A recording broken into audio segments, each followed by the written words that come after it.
Chapter 707. A black-skinned, noble-looking, long-haired girl holding a scepter. This was the information Wu Ming obtained from Gadotsi about Pharaoh Nitornis. And this new girl matched the characteristics of Nitornis's information very well. Wu Ming guessed that the girl who came out to welcome Wu Ming and Gopril should be the Nitornis mentioned in the information provided by Gadotsi. And according to Gadotsi, Nitornis seemed to be a subordinate of Ramses II. In other words, this invitation was not issued by Nitornis, but by Ramses II. Facing Ramses II's invitation that seemed like a feast at Hongmen, Wu Ming's heart was unperturbed, and he did not feel like laughing. "Gopril, stay here," Wu Ming said to Gopril behind him. "Ah. Why, master?"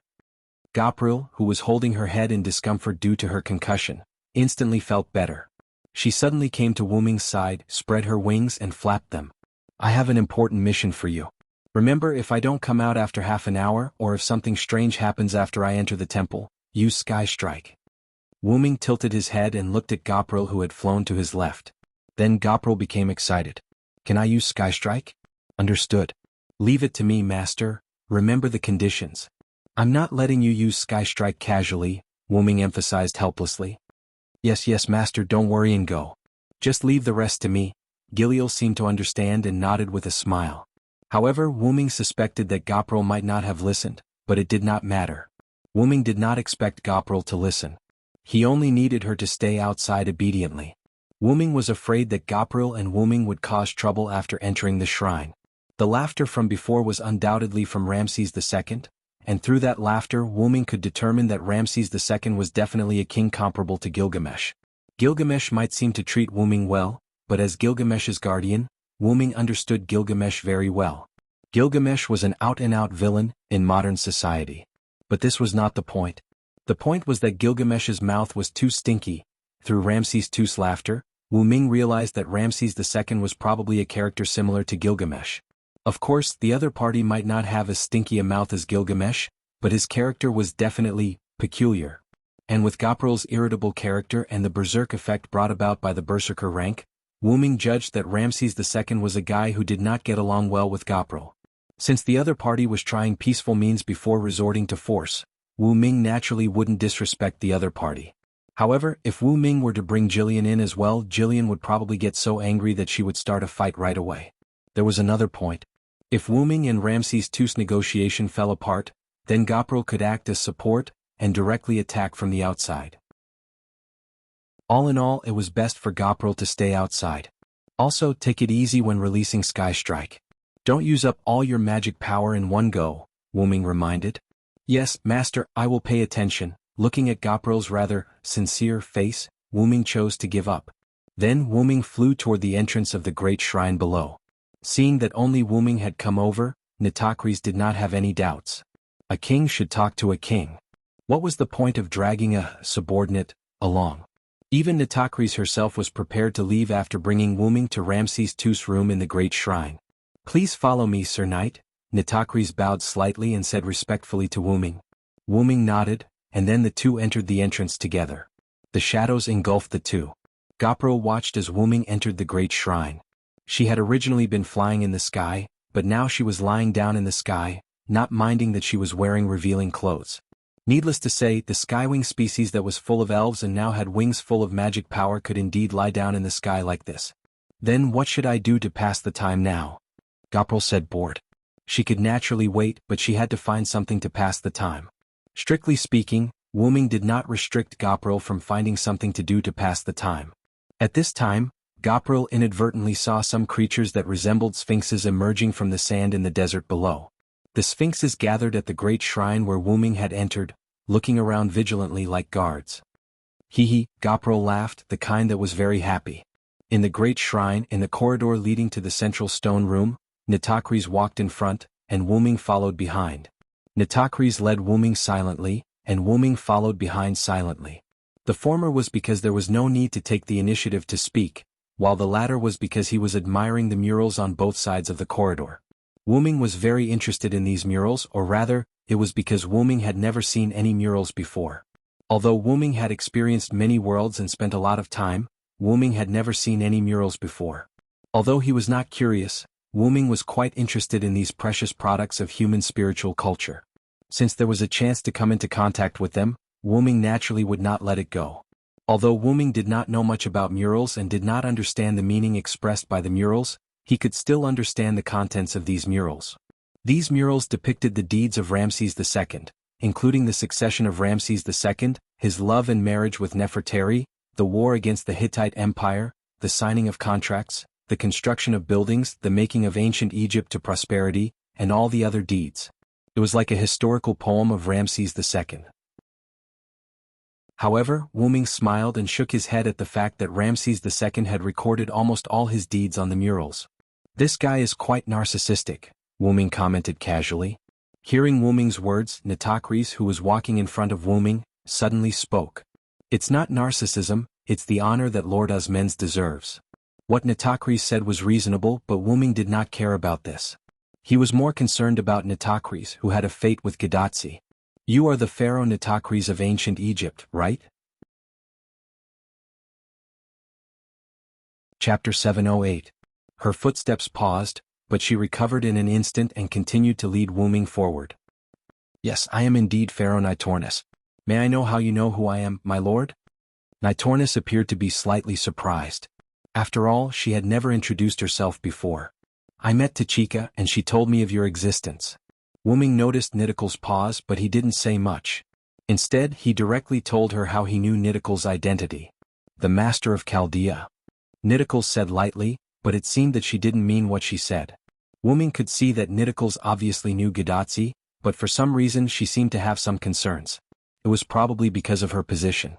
Ramses II did drive Gadotsi and the others out of the desert, but this didn't mean that Ramses II treated Gadotsi and the others as enemies. In Wuming's view, Ramses II's various actions showed that he didn't treat Gadotsi and the others who belonged to Chaldea as enemies at all. If Ramses II treated Gadotsi and the others as enemies, Gadotsi, Matthew, and Da Vinci probably wouldn't be able to leave the desert. Wuming didn't have the slightest doubt. He believed that Ramses II definitely had the ability to do so.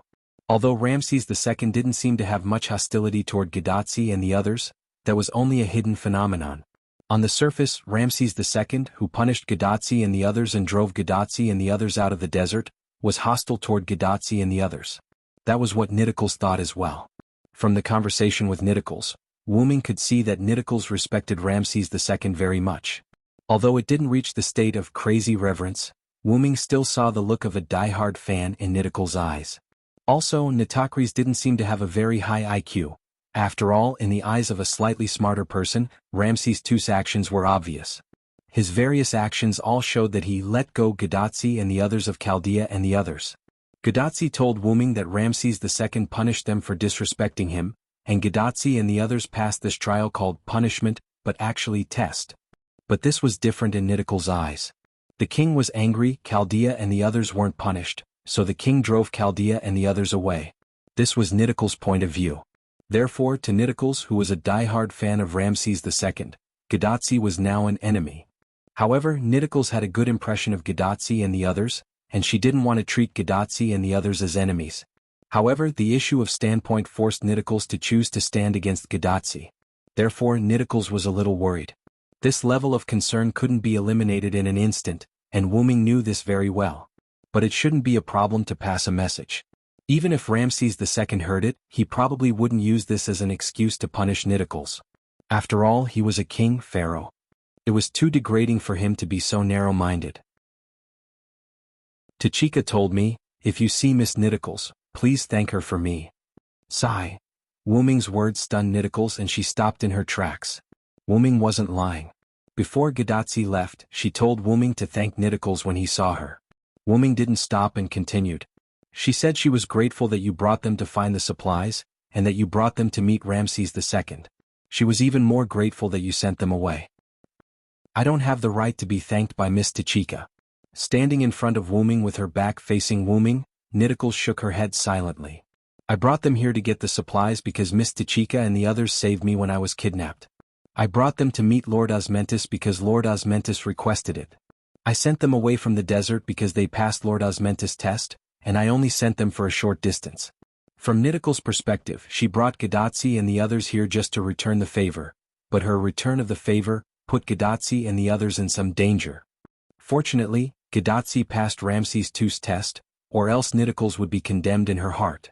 However, Wuming didn't know what Nitocles was thinking, and he was slightly surprised.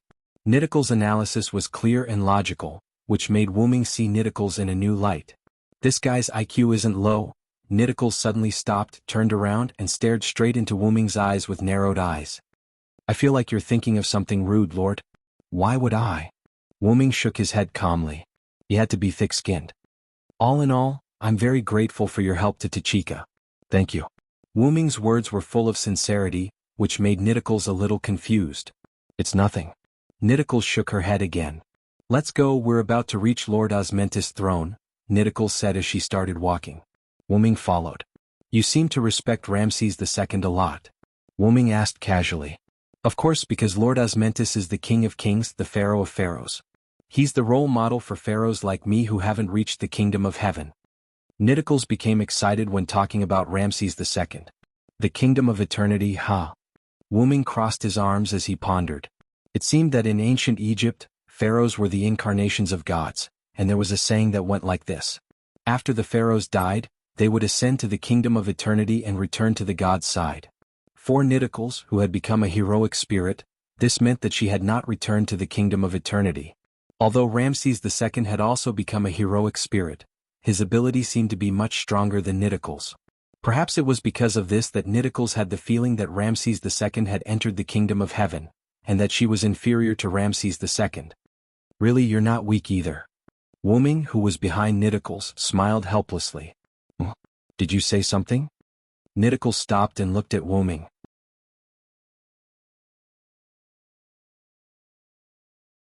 Chapter 709. Wuming looked in the direction Nitocles was pointing at. It was the end of the corridor, and there was a simple earthen yellow stone door carved with decorative patterns. Without a doubt, behind the stone door was where Ramses II was. I'll take my leave first, sir. Lord Osmanthus is waiting for you inside, Nitocles said and turned to leave. Wait a minute, Pharaoh Nitocles. Wuming stopped her. Is there anything else you need? Nitocles looked at Wuming, who had stopped her with a puzzled expression. Didn't Ramses II tell you my name? Why do you keep addressing me as sir? After all, if it was Ramses II, he should be aware of Wuming's identity. And as someone sent by Ramses II to entertain Wuming, Nitocles should know Wuming's name. That would be too rude to Wuming, who was a guest. No, Lord Osmanthus told me your name, the most mysterious legendary knight under King Arthur's command, Britain's silver dragon Vilo Sirinthod. This time it was Wuming who was stunned. Since Nitocles knew his identity, why didn't she address Wuming by that name, but instead used the vague title of Sir to address Wuming? Although this body is the body of a sinner who has yet to enter the kingdom of eternity, this body also has some abilities because of the name of Pharaoh, Nitocles explained. Although Lord Osmanthus told me that your identity is a Knight of the Round Table, this body can still see that your true identity is not so. Although Nitocles' identity as a pharaoh was half-pushed, she still obtained divinity, the son of the sky god Horus and his incarnation. Immediately after, Nitocles suddenly became respectful. Just like Lord Osmanthus is the incarnation of the sun god Ra, although I can't see your true body clearly, I still see some clues. You are a great person. Immediately after, Nitocles revealed an embarrassed look. Because I can see that your identity is not as simple as a Knight of the Round Table, I can no longer address you as Vilo Sirinthod. Similarly, because I can't see what your true identity is, I can only address you as a vague title like Sir. After Nitocles' explanation, Wuming felt relieved. Although Nitocles' identity as a pharaoh wasn't as legitimate as other pharaoh, she was still the incarnation of a god. It was normal for her to be able to see some clues about Wuming's identity. But in this case, didn't Ramses II was a pharaoh was a Pharaoh Sirinthod? Pharaoh Sirinthod, but he didn't tell Pharaoh Sirinthod Saranthos. However, Ramses II didn't tell her about the origin dragon. Although she didn't know why, it wasn't important anymore. Because Wuming was about to meet Ramses II, it was better to ask all his questions face to face. As for Nitocles, it's a little perfunctory to call a refugee without a name. Just call me Vilo. After all, I'm just a knight now, Wuming replied. Since Ramses II didn't tell his subordinates about Wuming's secret, then Wuming wouldn't take his place. Yes, Sir Vilo. Since I brought you here, I'll take my leave now, Nitocles said before she walked into the dimly lit corridor behind her. Meeting is fate. Let me give you an evaluation. Upon hearing Wu Ming's words, Nitornis stopped in her tracks again. Not entering the kingdom of eternity doesn't mean that you're unqualified as a pharaoh. In my opinion, even a pharaoh who was raised to the position of a pharaoh like a puppet is able to choose death to avenge his family. Such a pharaoh isn't inferior to other pharaoh. Wu Ming's words shocked Nitornis. As for why, it was because no one had said such words to her before. I inform you as a great person. You should be proud of it. Thank you for your praise, Servillo. Master of Chaldea, with the help of someone like you, I don't have to worry about their safety. Nitornis didn't turn around and spoke with her back facing Wu Ming. Saying this, Nitakris left. This time, Wu Ming didn't stop Nitornis and let her leave on her own. I see. Great stupidity appears to be wisdom. Wu Ming nodded. As expected, a pharaoh, even if she was a puppet, wasn't someone without intelligence. Nitornis might have guessed that Wu Ming came to obtain the Holy Grail for Gadotsi.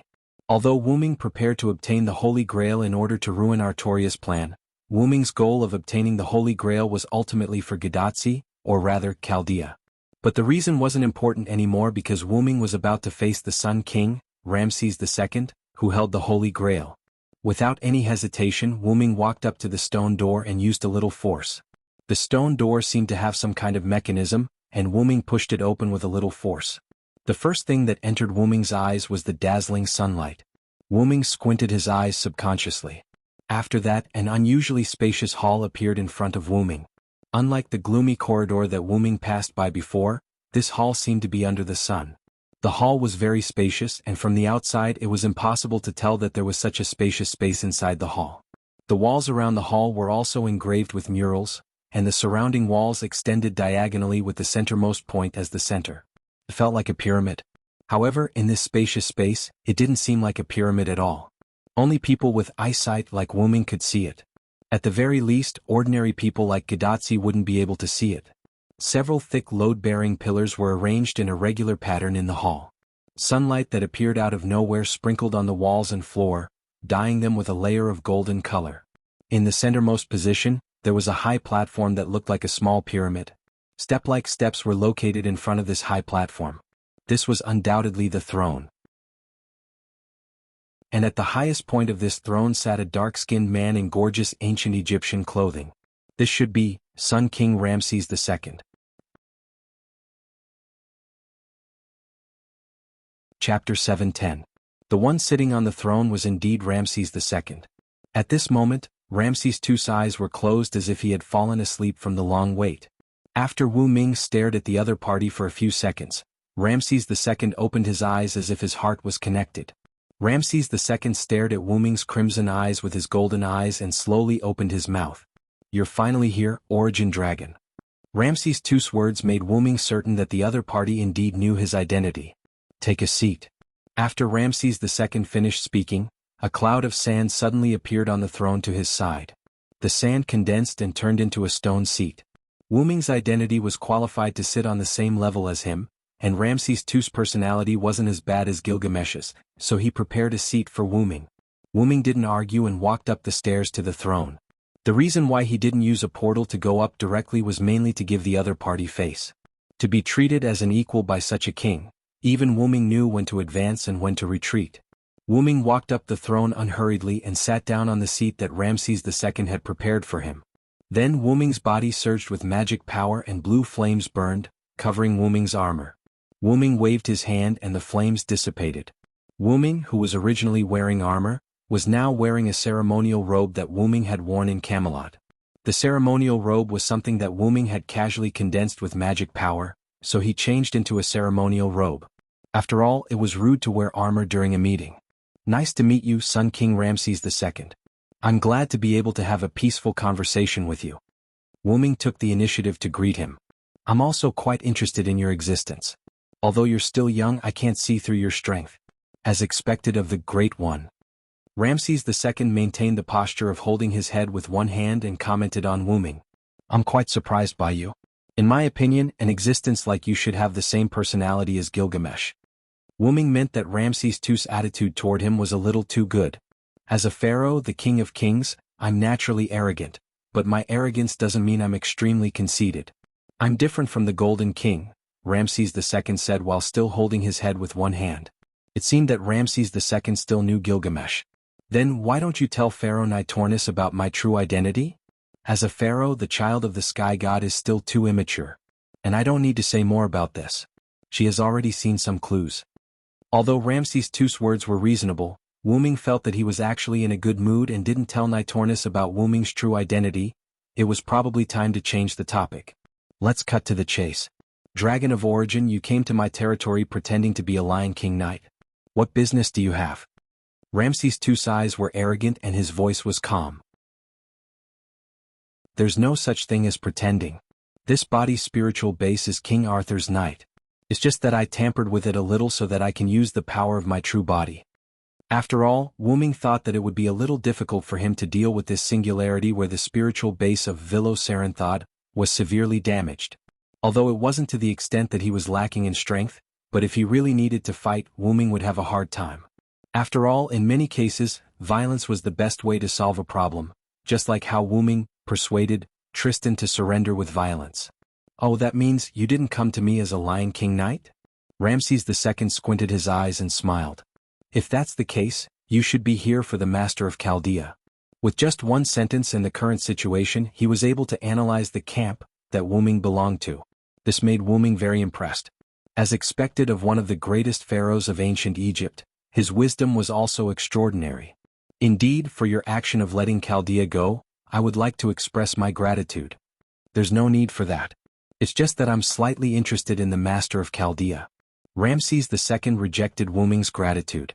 In response, Wu Ming smiled. If it's a kind interest, that's fine, but, as Wu Ming spoke, magic surged around him. If it's a malicious interest, I won't sit back and watch your interest hurt Tachika, Sun King. Wu Ming's expression instantly became serious as he stared at Ramses II, as if he would attack at any moment. Dragon of origin, are you threatening me? Ramses II wasn't a mild-tempered person after all. In the face of Wu Ming's threatening words, he was naturally a little angry. I wouldn't dare. Tachika is like family to me. I think protecting family is something that everyone, even the king, wants to do no matter what. Although Wu Ming's words were reasonable, but Wu Ming's words reminded Ramses II of his beloved wife and the eldest son that she gave birth to but died of illness. I don't want to treat the Dragon of origin as a glib talker. You're here for the Holy Grail, right? Ramses II changed the topic again. That's right. Wu Ming nodded without hesitation. Seeing that Ramses II was speechless and changed the topic after being targeted by his words, Wu Ming also changed the topic. The Holy Grail is needed to repair the singularity. As long as the Holy Grail doesn't exist in this singularity, the era will slowly be repaired. However, Ramses II scoffed at Wu Ming's words. You were King Arthur's knight. Although I don't know what the White King wants to do, I know one thing. After the Holy Grail is recovered, the singularity will never be properly repaired. Wu Ming frowned slightly. Ramses II didn't seem to be lying. Could it be that Artoria has some other plans? You should have seen the changes in this singularity. Even if the Holy Grail is recovered before the singularity is completely repaired, if the Lion King wants to do something, the other party can do it. Ramses II's words made sense. Because the singularity collapsed more severely, after the Holy Grail was recovered, the self-repair of this singularity wasn't as fast as other singularities. If Artoria had any plans at that time, then this singularity was indeed likely to have an accident. To be more serious, this singularity was likely to directly, there's no doubt that it will collapse.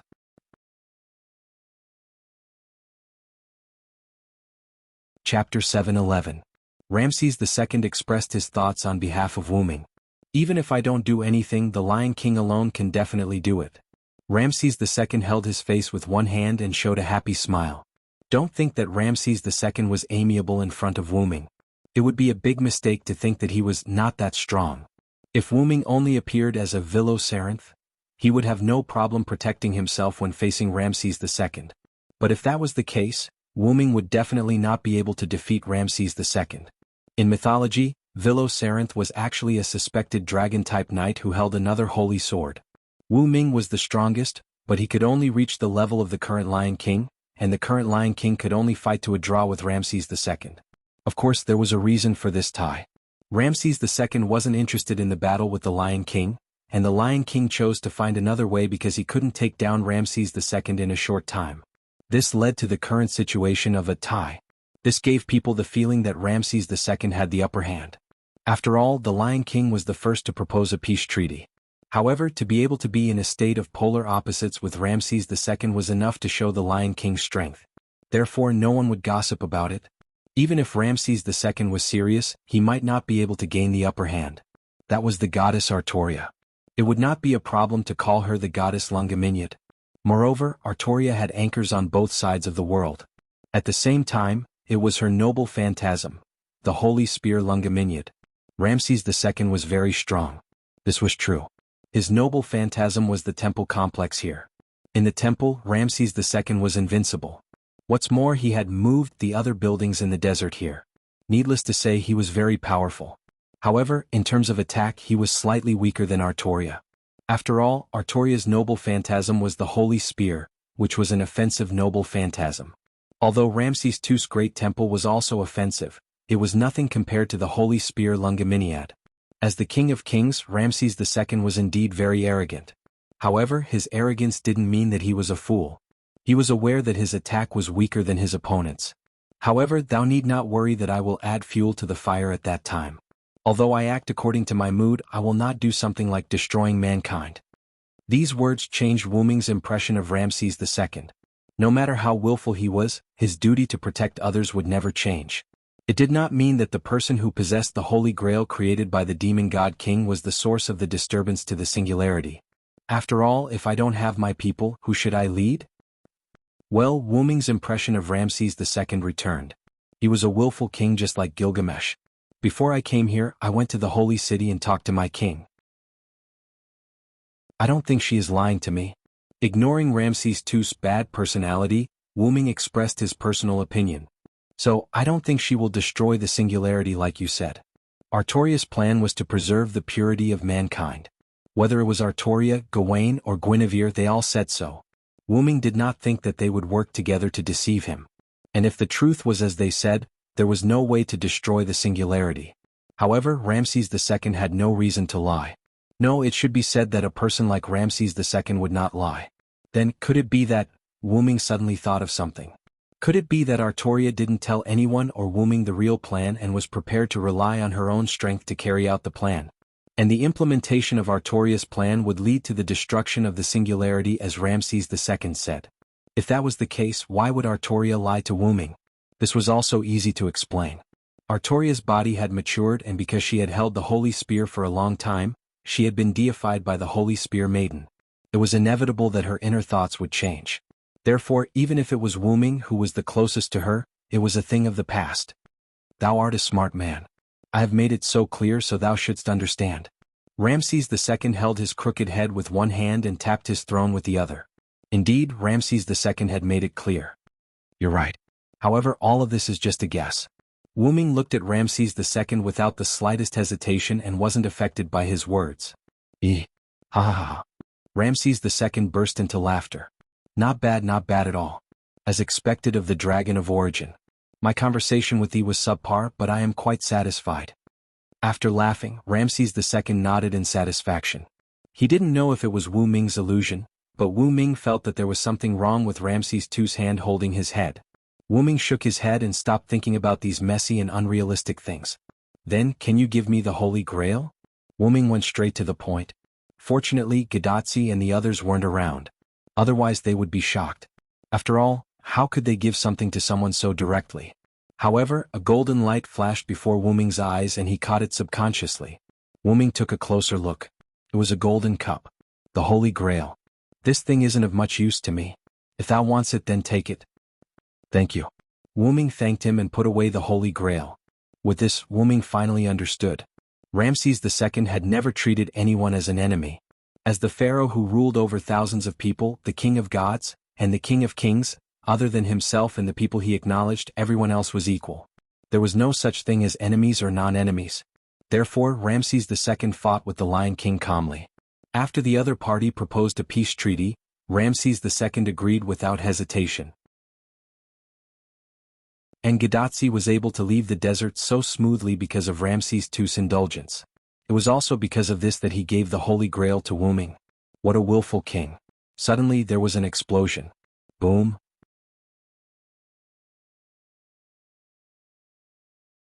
Chapter 7:12. Boom. The sound of explosions continued to come from the outside. Even the hall where Ramses II and Wu Ming were in shook faintly. Ramses II chuckled and looked at Wu Ming. That's thy kin. The son of the sky seems to be fighting with the other party. After all, this was Ramses II's territory and the temple complex.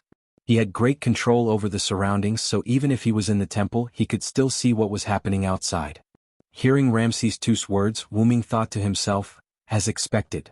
Even if Ramses II didn't say anything, Wu Ming knew that it was definitely Jillian who was causing trouble. Although the magic link wasn't connected, Wu Ming didn't mean that Wu Ming wasn't in the same state as his servant. Wu Ming felt it very clearly. Jillian's magic power was being consumed, and she was most likely releasing Sky Strike. I'm a fool to expect her to be honest alone. Wu Ming sighed and shook his head helplessly. I owe you a favor, Wu Ming said and stood up. Giving him the Holy Grail for free was already a great favor. In addition, Wu Ming's people were causing trouble outside. In any case, Wu Ming was in the wrong. As Wu Ming stood up, a black-purple ripple appeared beside Wu Ming. Oh, spatial magic, Ramses II said with interest. It's not spatial magic, just a little trick. Wu Ming shook his head. Then I'll take my leave first, Wu Ming said and walked into the portal. The black-purple ripple swallowed Wu Ming's body and then disappeared. Ramses II looked at the place where Wu Ming disappeared and closed his eyes. Where's the root dragon? Ramses II said with a chuckle. It was unknown whether it was mockery or admiration. Outside the temple, a black-purple portal appeared in the sky and Wu Ming's figure appeared. As long as Wu Ming had been to a place without restrictions, he could use the portal to quickly move. Because of the advance notice, Ramses II temporarily opened up space authority to Wu Ming, so Wu Ming could teleport in Ramses II's temple. Using telekinesis to float in the air, Wu Ming looked down. Jillian held a purple scythe condensed from magic and slaughtered a large group of Sphinx.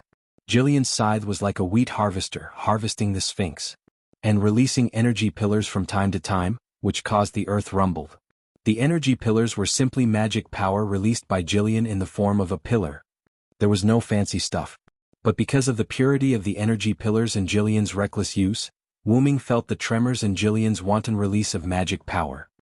Ha ha ha. Come and kill. Ha ha ha. Jillian laughed maniacally as she killed, as if she had entered a state of madness. The Sphinx seemed to be endless.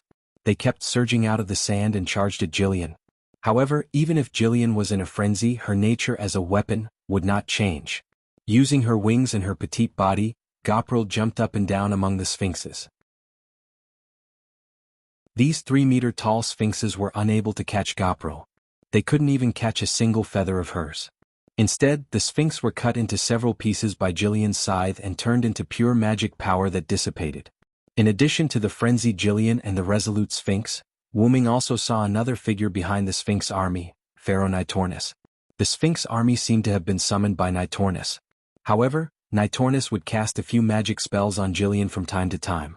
There were also attacks like Mummy's Claw and Sacred Beetle's Charge. But these attacks and magic spells had no effect on Jillian without exception. Basically, these attacks were either deflected by Jillian's scythe or dodged by Jillian agilely. After that, Nitornis seemed to have given up and focused on summoning the Sphinx army. Sacred Beetles, Mummies, Sphinx army. Wu Ming could not help but ridicule Nitornis. Nitornis was really like a summoner. Like a summoner, Nitornis held the staff in her hand and constantly released magic power on the ground. It seemed that these endless Sphinx were summoned by Nitornis. If Ramses II authorized it, then it would be easy for Nitornis to summon the endless Sphinx army in the desert where the shrine was located. Giliel, on the other hand, seemed to have been dominated by madness. She didn't care about Nitocris, the summoner, at the back at all. Instead, she threw herself into the endless swarm of Sphinxes. However, in Wu Ming's opinion, it was very likely that Gopral didn't attack Nitocris because she was in a berserk state. After all, if Nitornis was defeated, the Sphinx army was likely to disappear. In that case, Jillian would not be able to enjoy the fun of killing. But even if Gopral didn't attack Nitocris, she wouldn't be able to enjoy the fun of the battle anymore. What? Because Wu Ming was here. Calm down, Jillian. Wu Ming's voice came into Jillian's ears, which made Jillian stunned. Since Jillian and Wuming signed a dependent contract, Jillian became Wuming's dependent. Although Wuming could make those who surrendered to him and became his dependent completely obey him, it was a bit cruel for those who volunteered to become Wuming's dependent. Volunteering represented trust in Wuming, and if Wuming did that, he would fail to live up to the trust of his dependents, so Wuming would never do that. However, authority was authority. As mentioned before, the dependent authority could make Wuming's dependents subtly change their minds, making them loyal to Wuming from the bottom of their hearts. Therefore, even if Wuming did not use coercive orders, Wuming's dependents would have a feeling of being unable to disobey Wuming's orders. Jillian was like that now. Because she heard Wuming's words, she subconsciously paused for a moment. It was precisely because of this critical pause that the Sphinx army swarmed in and buried Jillian.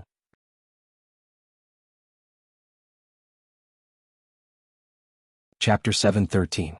Sky Strike. Suddenly, a voice that sounded like an incantation came from the Sphinx army that had buried Jillian. In an instant, the Sphinx army stopped moving as if someone had pressed the pause button. Boom. Immediately after, a violent explosion erupted at the location where Gopro was engulfed by the Sphinx army. What? Nitoris, who was at the back of the Sphinx army, was shocked when she saw this. She did not expect the hot-tempered guy to have such a trick up his sleeve. Blue mana exploded in a semicircle and spread out in all directions at an extremely fast speed. The earth seemed to have been plowed to one side, and the blue magic explosion directly annihilated a layer of earth. The explosion destroyed the earth, causing the earth to shake even more violently than the earthquake that Wuming felt just now. At the edge of the explosion, soil splashed everywhere, and in the next second, the splashed soil was absorbed by the continuous explosion, following in the footsteps of the former. All the Sphinx that were affected by the blue magic explosion were destroyed without exception. Boom, boom, boom, boom. Every Sphinx that was caught in the blast exploded in loud explosions. The Sphinx army was dying at a speed visible to the naked eye. Even Nitoris was a little flustered by this sudden event. Wah, wah. Affected by the earthquake, Nitoris couldn't help but take 2 steps back. She propped her scepter on the ground. Naturally, the summoning of the Sphinx army was interrupted. Meanwhile, Giliel's Sky Strike had wiped out the Sphinx army. As Gopro was distracted by Wuming's words, the Sphinx army swarmed forward, which made Gopro's Sky Strike more convenient. All in all, it was a great victory for Jillian. Niticles came to her senses and looked in Jillian's direction with resentment. Giliel's eyes were red as she smiled cruelly at Nitocris. Her pure white wings, which hadn't been stained by the battle, suddenly flapped and Giliel charged towards Nitocris. Damn it! Nitoris gnashed her teeth, but there was nothing she could do. After witnessing Jillian's strength, she was fully aware that she couldn't last more than 1 round against her. In Nitoris's eyes, Jillian was a weapon born for battle. She was just an unqualified pharaoh, so how could she possibly defeat such a monster? That's all I can do. Nitoris stood up with her scepter and made up her mind. She was ready to use her precious artifact. Although Giliel would most likely die if she used that noble artifact, if she didn't use it, the next one to die would most likely be her, Niticles. After all, to deal with such a monster, if she did not use her relic, she would not even have a way to self-destruct. It's about time to stop, Jillian. At this moment, Wuming's voice resounded through the sky. As if afraid that Jillian couldn't hear him, Wuming's voice wasn't soft this time. It wasn't soft to the point that Nitoris heard it. Lord Villo? Nitoris was shocked. It was reasonable for Nitoris to be shocked. After all, Nitoris was going to kill Jillian, and Jillian was Wuming's subordinate. This was no less than killing her knight in front of the Lion King. How could Niticles not be startled by this? Of course, if she was judged to have failed, it could only be considered an attempt. After all, Nitoris had yet to make her move. Although Nitoris didn't make her move, Jillian didn't stop moving. Although Jillian heard Wuming's words and lowered her speed subconsciously, she didn't stop completely. Jillian still flew toward Nitoris. It was apparent that Jillian was affected by the berserk state. Wuming, who had been watching from the side for a while, naturally noticed it. That was why he didn't intend to use words to stop Jillian. Clank. The sound of chains slithering entered Jillian's ears. Several golden ripples appeared behind Wuming and the chains within the ripples shot toward Jillian. Jillian didn't turn around to observe. She was confident that she could dodge the chains by relying on her voice and instincts. But how could Wuming let her do as she wished? Boom. Jillian came to a halt as though she had crashed into an invisible wall. At the same time she let out a muffled groan. Jillian's scarlet eyes that gradually lost her rationality revealed a trace of doubt. Feeling the strange tightness in her body, she looked at her body. Silver whitish chains appeared in the purplish-black ripples around Jillian out of nowhere. This was the combination of Wuming's teleportation gate and pseudo-sky lock. As it was easy to use, Wuming had used it more than once. The pseudo-sky lock bound Jillian's limbs, body, and wings. Not only that, but the chains also extended and wrapped around Jillian like living creatures. Gradually, Gapril was entangled by the pseudo-heavenly shackles until she was like a mummy. Her exposed skin was almost completely entangled by the chains and only a small part of her skin was revealed. Jillian subconsciously released her magical powers to break free from the chains. In the end, she discovered that only the exposed skin released a trace of magical powers. The magical powers that she released basically disappeared like air in a leaking balloon when they came into contact with the chains. My magical powers were absorbed? This was Jillian's last thought before she lost her vision. Shortly after, her head was wrapped by the snake-like chains. At the same time, she closed her eyes and fell into a coma. At that moment, Jillian's entire body, including her head, was wrapped in layers of silver whitish chains. At that moment, Jillian, who had lost an absolute part of her rationality, was subdued. On the other side, at Wuming's location, Wuming's hands were wrapped in a large number of chains. The chains that extended from Wuming's arms entered the purplish-black ripples of the teleportation gate. Wuming didn't move at all. He only created some pseudo-sky locks and used the teleportation gate to launch a surprise attack on Jillian. As for Jillian's magical powers being absorbed, that wasn't right. Jillian's magical powers should have been annihilated.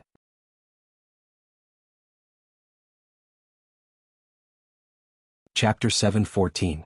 As mentioned before, Wuming cheated by bringing his noble phantasm, 12 avatars of authority, to this spiritual base. However, the ability of these 12 avatars could only be used once in this spiritual base. Once one of them was used, there would be one less avatar, just like a consumable item. Wuming summoned Skywing and Abendheim using the 8th avatar, so Wuming only had 11 avatars left. When Wuming made the pseudo-heavenly lock, he deliberately used one of the remaining 11 avatars.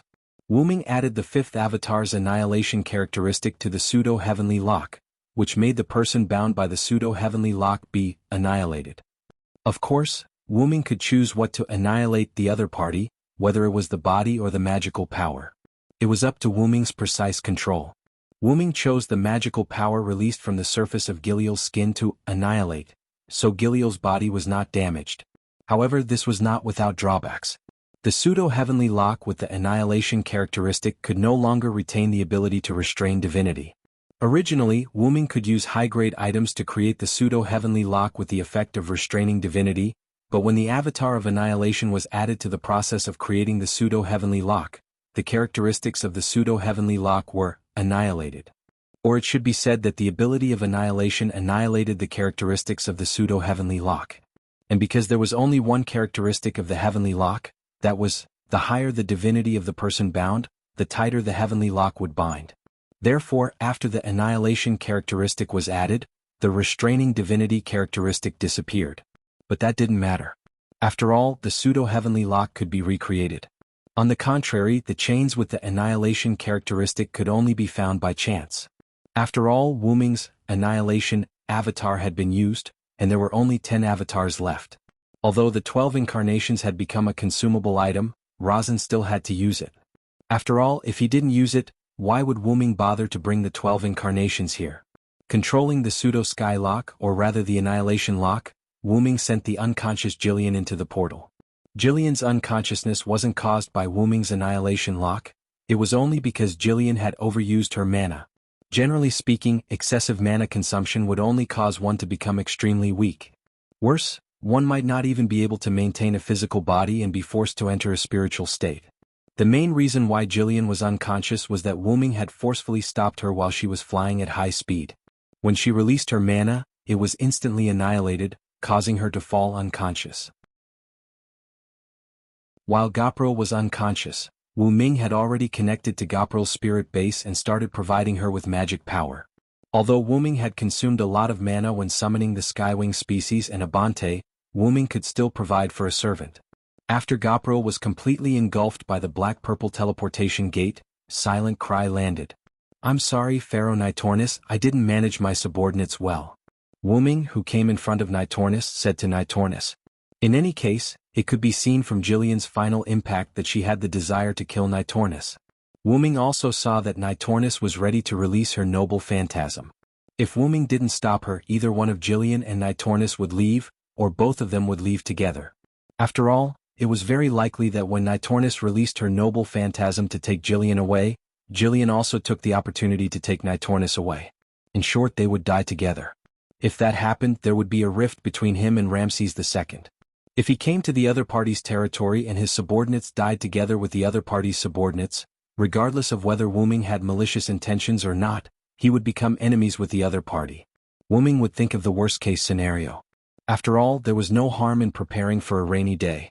But fortunately, all of this was stopped by Wuming. You're exaggerating, Servillo. Nitornis stood firm and shook her head. By the way, do you know what's going on? Why did Jillian fall into such a state of madness?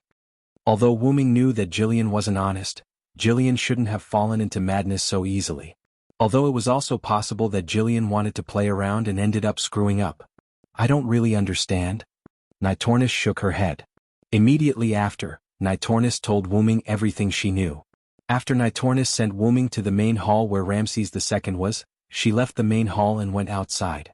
Then she saw Jillian teasing the Sphinx group responsible for guarding the place. Nitornis was dissatisfied and stopped Jillian with words. In the end, Jillian stopped teasing the Sphinx group and started chatting with Nitornis. Although Nitakris was rather surprised, after exchanging names with Gopril and attempting to chat with her, she found that Gopril wasn't a bad person. Thus the two of them began to converse. Although they might develop into enemies because of their respective masters, neither Nitornis nor Jillian was worried. Once they became enemies, they would go all out. Be it Nitornis's loyalty to Ramses II or Jillian's loyalty to Wuming, they wouldn't let the two of them stop just because they had a good chat. Although it sounded cruel, that was the truth. Afterward, when they talked about the sandstorm they encountered when they first entered the desert, Nitornis said, I did it. After that, Giliel smiled and began her attack on Nitakris. It had to be said that Nitornis was still too naive. Jillian was clearly tricking her. Jillian was rather concerned about the unkillable sandstorm. Although the Skywings were not as vengeful as the forest goblins, Jillian was not the kind of person who wouldn't get back at someone for smashing her place. Jillian attacked Nitornis, but Nitornis found it rather baffling because she didn't know what she had said wrong. However, since the other party had attacked, Nitornis would not passively take the beating. As a pharaoh, Nitornis naturally used magic and summoned servants to attack, but as mentioned before, whether it was the scarabs, mummies, or magic, they all had little effect on Jillian. Only a large creature like the Sphinx could slightly restrain Jillian. Thus, Nitornis began to summon the Sphinx frantically. Wuming knew what happened next. In other words, Jillian gradually lost her rationality in the battle.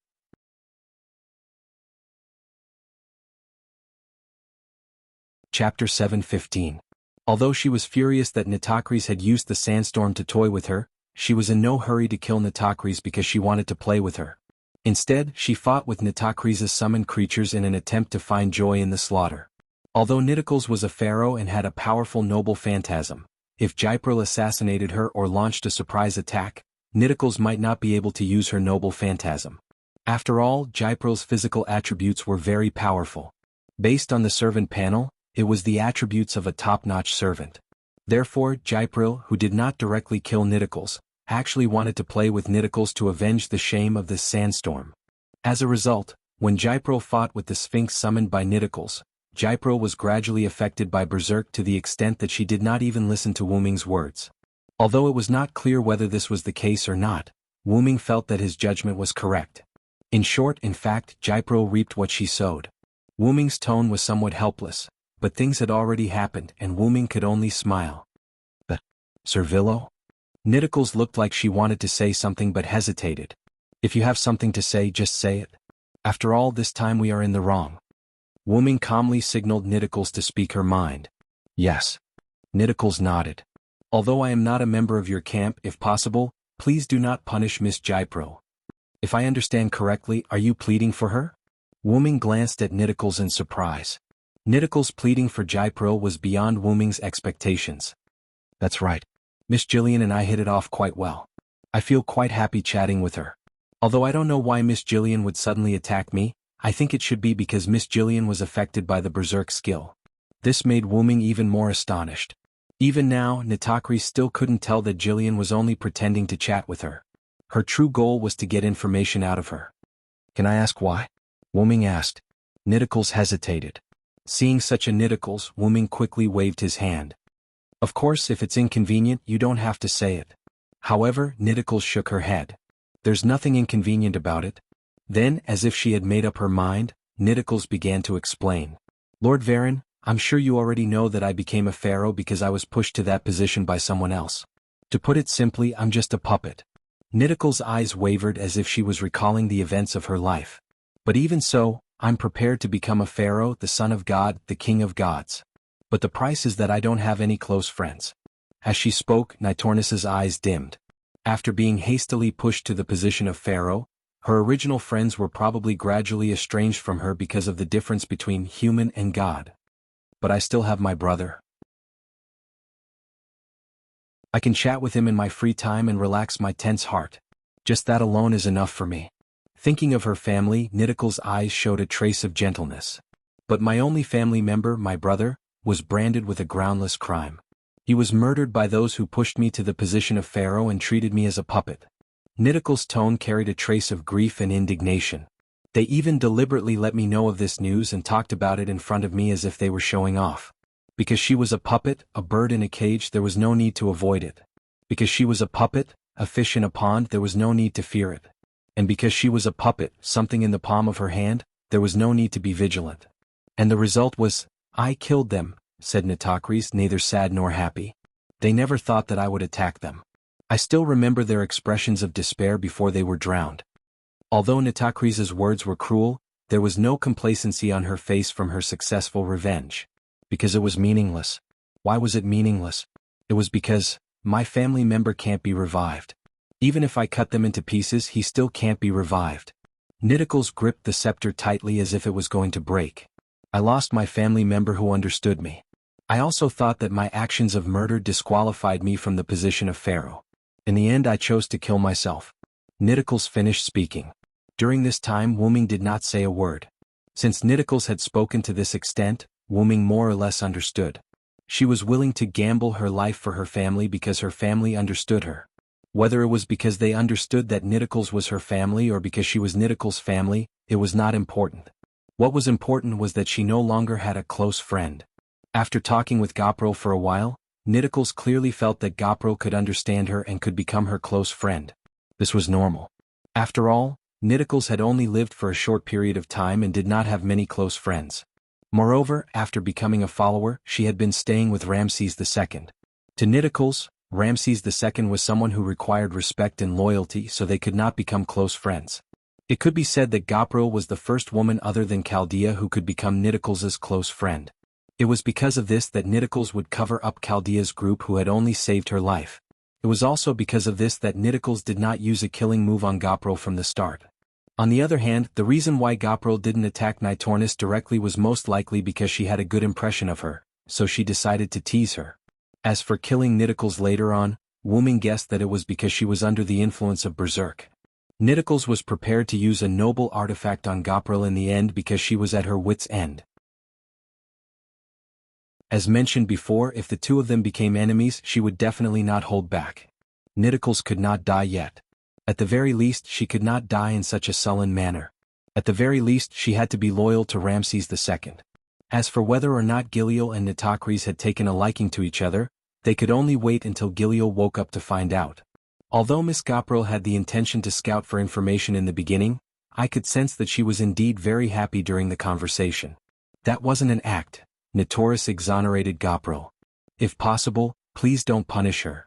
After saying that, Nitakles had a pleased look on her face. Wuming could only smile helplessly. Don't worry, I won't punish her.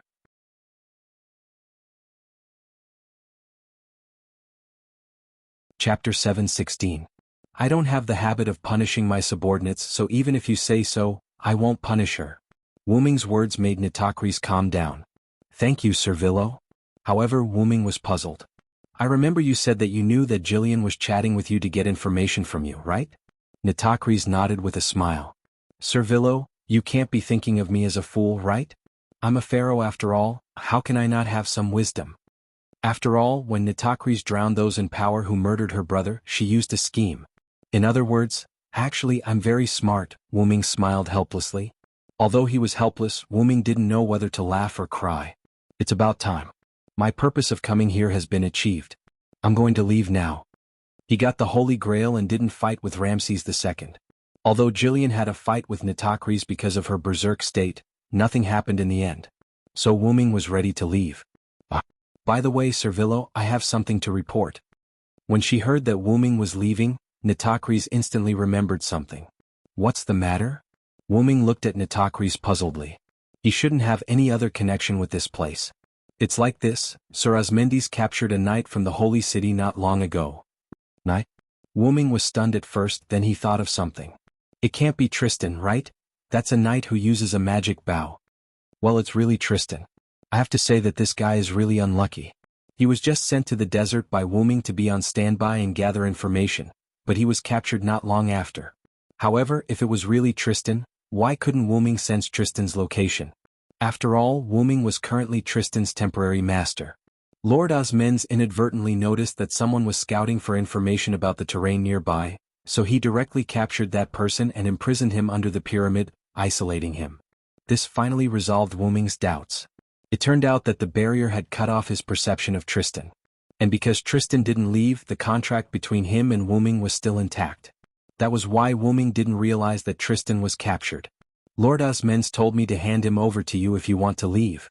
Hold on. Wu Ming suddenly spoke, interrupting Nitocris. I don't want it anymore. Let him continue to stay under the pyramid. Eh? Wu Ming's words stunned Nitornis. Why did he not want it?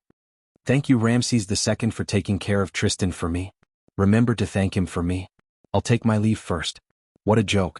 How could Wu Ming not know what kind of person Tristan was? If he were to return to Artoria, then he would be a great help. It was better to let Tristan stay here. After Wu Ming finished speaking, the dark purple teleportation door opened. Without waiting for Nitornis to react, Wu Ming plunged into it. Then the dark purple teleportation door closed. Okay. Only then did Nitornis react and she nodded subconsciously. However, Wu Ming had already left. In the lower level of the pyramid, in the barrier prison, Tristan sat on the stone bed. He looked at his empty hands because his weapons were confiscated and sighed. I'm so sad. On the ground that seemed to have been scorched by flames, the huge floating tree with crystal leaves and a scarlet trunk, a Bonteheim, floated in the sky. The crystal-like leaves continued to sway with the airflow in the sky, refracting the sunlight in all directions. The huge tree that was like a floating island gave off a harmless feeling under the sunlight. However, under this seemingly peaceful scene, there was a hidden killing intent. The skywing species had entered a standby state. As the existence of the skywing species, home, Abanti's responsibility was not small. Although Abanti usually looked harmless, that was only because the skywing species were there, so there was no need for it to do anything. Now, Abanti, who shouldered the heavy responsibility of protecting the skywing species, was in a state of high alert. In the sky above Abanti, a dark purple ripple suddenly appeared. Accompanied by the sound of chains, an angel-like figure fell. It was the unconscious Giliel. When Abanti saw that the newcomer was someone he knew, some of the tiny tree trunks on his body instantly lengthened and extended, catching Jillian. Immediately after, another dark purple ripple appeared, and Wu Ming's figure appeared in the sky. Seeing that the master it was loyal to had arrived, Abanti controlled many red branches to extend over. Although it knew that its master could fly, it still had to show some sincerity. Wu Ming gave Abanti a lot of face, free falling onto the red branches that Abanti had extended over. Standing on Abanti's branches, Wu Ming arrived on a platform on Abanti's body as if he was taking an elevator. Beside him, Giliel was also placed on the ground by Abanti. The scarlet branches retreated like tentacles, leaving only Wu Ming and the unconscious Giliel on the platform. Abanti, send Giliel to her room. No one responded to Wu Ming, and Abanti used its actions to prove its obedience. The platform beneath Gopril seemed to have melted, and Gopril slowly sank down. This was Abanti's ability, so Wu Ming did not panic. Giliel completely sank into the softened platform. In just a few seconds, Giliel disappeared, and the platform returned to its original state. A very convenient ability, Wu-Ming commented.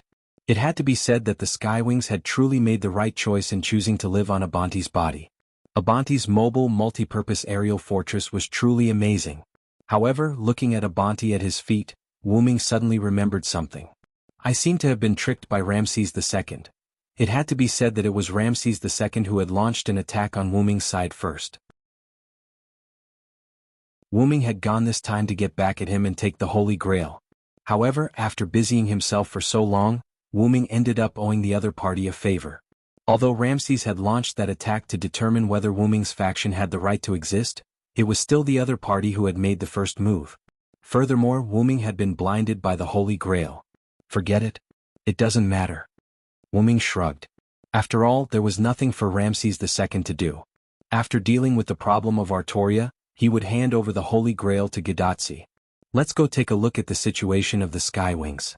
Abanti understood, and the platform under Wu-Ming's feet softened. Wu-Ming's body slowly sank as if he had sunk into a swamp.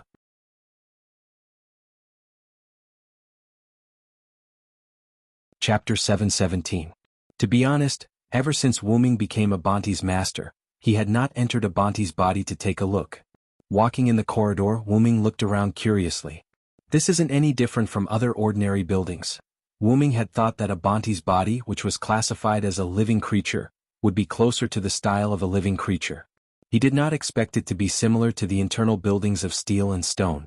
If there was a difference, it would be that Abanti's building was extremely luxurious. Speaking of which, it seems like the Skywings' rooms don't have doors. Just as Wu-Ming finished speaking, the corridor changed. The walls of the corridor cracked like the walls of a shoddy house, and doors opened on the smooth walls. In addition, there was a small window on each door. Needless to say, this was definitely done by Abanti for Wu-Ming to make it easier for him to check the condition of the Skywings. But, I can't just lie on the windows of those doors and look, can I? Wu-Ming said, not knowing whether to laugh or cry. Hearing Wu-Ming's words, almost all the doors disappeared except for one door. Since Abanti had left this door, it must have been a signal for Wu-Ming to go in. Without saying anything else, Wu-Ming walked to the only door, pushed it open and walked in. What greeted him was a monitoring room full of technology. The room was neither big nor small. It was full of modern-style floors and walls, as well as a console with a large number of buttons, keyboards and control handles. Large, technology-like screens surrounded the room and stuck to the walls. To be honest, Wu-Ming was stunned. Abanti was clearly a moving fortress of magic, but it had created a technology-style control room for Wu-Ming. How could Wu-Ming not be stunned? But this is indeed much more convenient. After coming to his senses, Wu-Ming was no longer surprised that Abanti could create such a room. According to Wu-Ming's understanding, it seemed that the servants would gain modern knowledge when they were summoned. Although Wu-Ming was not sure if the servants summoned in the singularity would gain modern knowledge, seeing how Abanti had so skillfully created such a technology-style room, it probably had already gained modern knowledge. I hope it's that convenient to use, Wu-Ming said as he walked to the console. After all, Wu-Ming was not sure if Abanti could create such a sophisticated instrument just by relying on the modern knowledge given by the summons. The whole room was quite simple. Apart from the big screen and console, there was nothing else. The console, of course, was located in the middle of the room, facing the door. Wu-Ming walked to the back of the control panel and sat on the bright and clean sofa chair. It's quite comfortable. Wu-Ming patted the armrests on both sides of the sofa and nodded in satisfaction. Then turn the big screen and let me take a look. After Wu-Ming finished speaking, Abant began to move. Buzz, one by one the big screens changed from a dark state to a dazzling blue light. Immediately afterward, the buttons and joysticks on the console also emitted light. Well, it looks like it. Wu-Ming nodded. He didn't expect Abanti to be able to restore this sense of technology. It was quite smart. Immediately afterward, a virtual screen generated by magic appeared in a folded state on the console in front of Wu-Ming. Wu-Ming was stunned, but Wu-Ming's heart was not calm. Is that it? The big screen on the wall lit up with a blue light and nothing else was displayed. It was as if it had crashed. The device on the console emitted light only to provide a magic outlet for the magic screen, so that the magic screen could be displayed. There was no other use at all. Except for the comfortable chair Wu-Ming was sitting in, everything else was just a fake on the outside. I should have thought of it a long time ago. Even if it grants the servant modern knowledge, how can it be possible to tell the servant about the sophisticated computer system? Silent Wonder sighed self-deprecatingly, then smiled helplessly. If the servant was given such a level of knowledge, then the servant summoning system was really terrifying. In other words, Abanti made this seemingly high-tech monitoring room, but in fact, it was just drawing a ladle according to the gourd. There was no inside of the gourd at all. There was only the ladle outside. In fact, what Abanti used was still magic, not technology. Forget it, it's fine as long as it can be used. Wu-Ming didn't care much. He was just shocked by what Abent, a guy with a trace of natural attribute, did. Without saying anything else, Wu-Ming looked at the control console, at the big virtual screen condensed from magic in front of him. Each virtual screen was about 3 meters long and square. The big screen was divided into countless smaller screens, and each screen showed the monitoring situation of the rooms of the Skywings. Because there were so many Skywings, these screens were stacked together. Wu-Ming waved his hand, and Abanti knowingly helped Wu-Ming separate the big screens. The virtual screens were spread out in front of Wu-Ming, forming a wall. Although it looked a little dazzling, it did indeed report the situation of every Skywing to Wu-Ming. Everyone is sleeping soundly. He quickly glanced at the Skywing species on the screen. They were all sleeping soundly.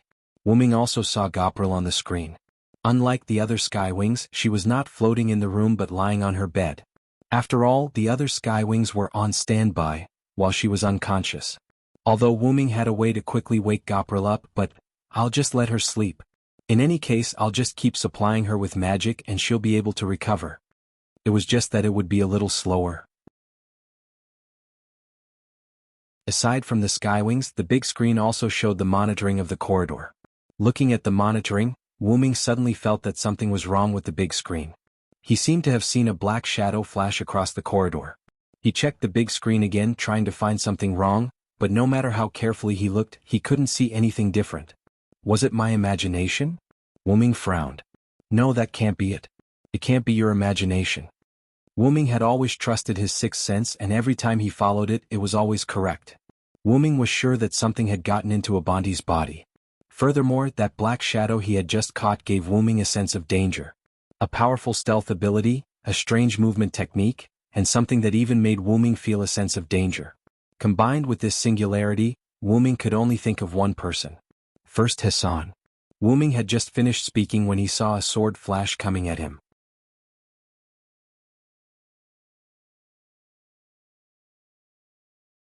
Chapter 7:18. Wu-Ming instinctively tried to dodge, only to realize that it was futile. I can't dodge it. Wu-Ming was alarmed. The sword flash was clearly not fast, but Wu-Ming had the feeling that he could not dodge it. Squelch. With a squelch, half of Wu-Ming's arm was chopped off and blood gushed out. However, Wu-Ming only frowned. Without saying a word, he raised his other arm and punched behind him. Boom. Along with the golden light, the fist collided with the dark and gloomy 1-meter-tall skull shield. The powerful force caused the atmosphere to tremble. At this moment, Abant also reacted. This was its body, and it did not even know that someone had snuck in. This was a great humiliation. In an instant, countless branch-like tentacles pierced towards the place where Wu-Ming had attacked like sharp swords. Whoosh! The sword flashed, and Abant's branch-like tentacles were shattered one by one as if they were dead. At this moment, the Skywings in their rooms were also awakened by the battle between Wu-Ming, Abant, and the enemy. In their respective rooms, they suddenly opened their eyes. The golden pupils of the sword and the shield instantly turned into scarlet pupils of the sword talisman. Like ghosts, the Skywings collectively passed through the illusory walls of their rooms and headed in Wu-Ming's direction. Because of the Skywings' ability to pass through walls, the walls were just a layer of colored air to them. Everyone stop! Wu-Ming yelled at the air. Wu-Ming knew very well who the other party was. Apart from the first Hassan, Wu-Ming could not think of anyone else who could be the Crown Assassin's spirit base. Thus, the other party could not be dealt with by relying on numbers. Even if this number was supplemented by the Skywings, it would not be enough. Wu-Ming's order caused the Skywings who had been rushing toward Wu-Ming to collectively stop. Some of the Skywings had even entered Wu-Ming's room. Return to your rooms and wait for further orders, Wu-Ming said as he gave his second order. Whether it was the Skywings who had already reached Wu-Ming's room or the other Skywings who had not made it in time, they collectively bowed and left with their heads lowered. The Skywings retreated to their rooms, but they continued to stare at Wu-Ming's room with their scarlet eyes. Although Silent Wonder was very dissatisfied that the Skywings were berserkers, He had to admit that there was a benefit to Berserker servants, and that was that they were exceptionally obedient. When Wuming said, "Everyone stop," it naturally included Abendheim, so Abend did not attack again. "First Hassan, you and I have nothing to do with each other, so why are you trying to assassinate me?" Wuming said in an unfriendly tone as he looked at the shadow where Wuming had attacked. The entire room was enveloped by the light from the large screen, and only the corner behind Wuming was dark. "Do you have to be so obvious? Did you have to be so obvious?" The reason it was a shadow was because Wuming still could not see who the other party was. However, other than the mysterious First Hassan, who had such powerful stealth abilities and strength that could injure Wuming, Wuming could not think of anyone else. It was as if he had given up because he had not killed the enemy in one strike, or perhaps he had achieved his goal. The shadow in the corner dissipated, revealing a tall figure. He was over 2 meters tall and wore shabby dark armor. The armor's shoulders, elbows, knees, and even back had decorative barbs that pointed upward. He held a simple and worn-out greatsword in his right hand, and his left hand held a meter-tall shield that also had barbs. Most importantly, the other party's armor had a rather shabby cloak and a skull mask. If it was a mask, it would not be too accurate because the other party's skull mask was more like a helmet than a mask. A skull with strange horns wrapped tightly around the other party's head. Although the area near the chin was not covered by the skull, what was revealed was darkness. Only the area around the eyes had a dark blue flame that looked like a soul fire burning dimly. With this skull face alone, Wuming was sure that the other party was indeed First Hassan, and it was definitely the First Hassan. Crack, crack, crack. With a little cracking sound, the shield held by the First Hassan cracked and then shattered. The fragments turned into a black mist and entangled into the dark cloak behind the First Hassan. The First Hassan, who lost the shield in his left hand, chose to touch the tip of the greatsword to the ground and pressed the hilt of the greatsword with both hands as if he was leaning on a crutch. "Answer my question, First Hassan," Wuming repeated in a more unfriendly tone. Wuming was indeed easy to talk to, but this did not mean that Wuming would tolerate being cut by someone and losing an arm. Moreover, Wuming was not afraid of the crown servant. He had 12 incarnations. If Wuming wanted, he could make the First Hassan leave here. "The bell of thy evening has not rung, but thy destiny has deviated." An old and deep voice came from under the mask of the First Hassan. Wuming was dumbfounded. What is this? The bell of the evening did not ring. It should be saying that he should not die yet. Wuming felt like he was scolding himself, but it was the truth. "Then why did you come to cut me?"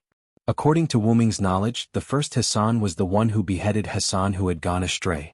Although it did not mean that the First Hassan would only attack Hassan, Wuming did not understand why the other party attacked him.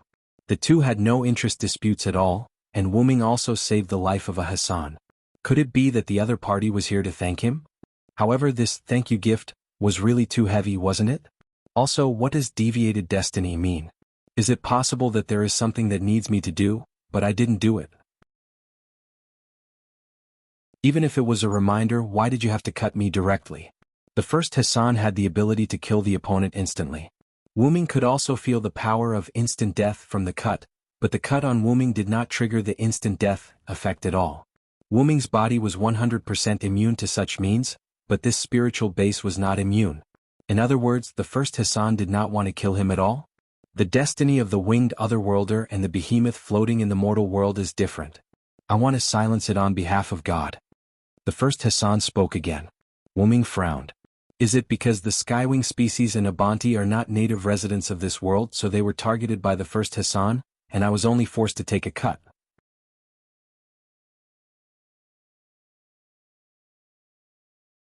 Chapter 719. The skywings and Abantiheim were not products of this planet, which meant that they were actually stowaways. As the thugs of the restraining power, the crown servants were there to deal with these stowaways.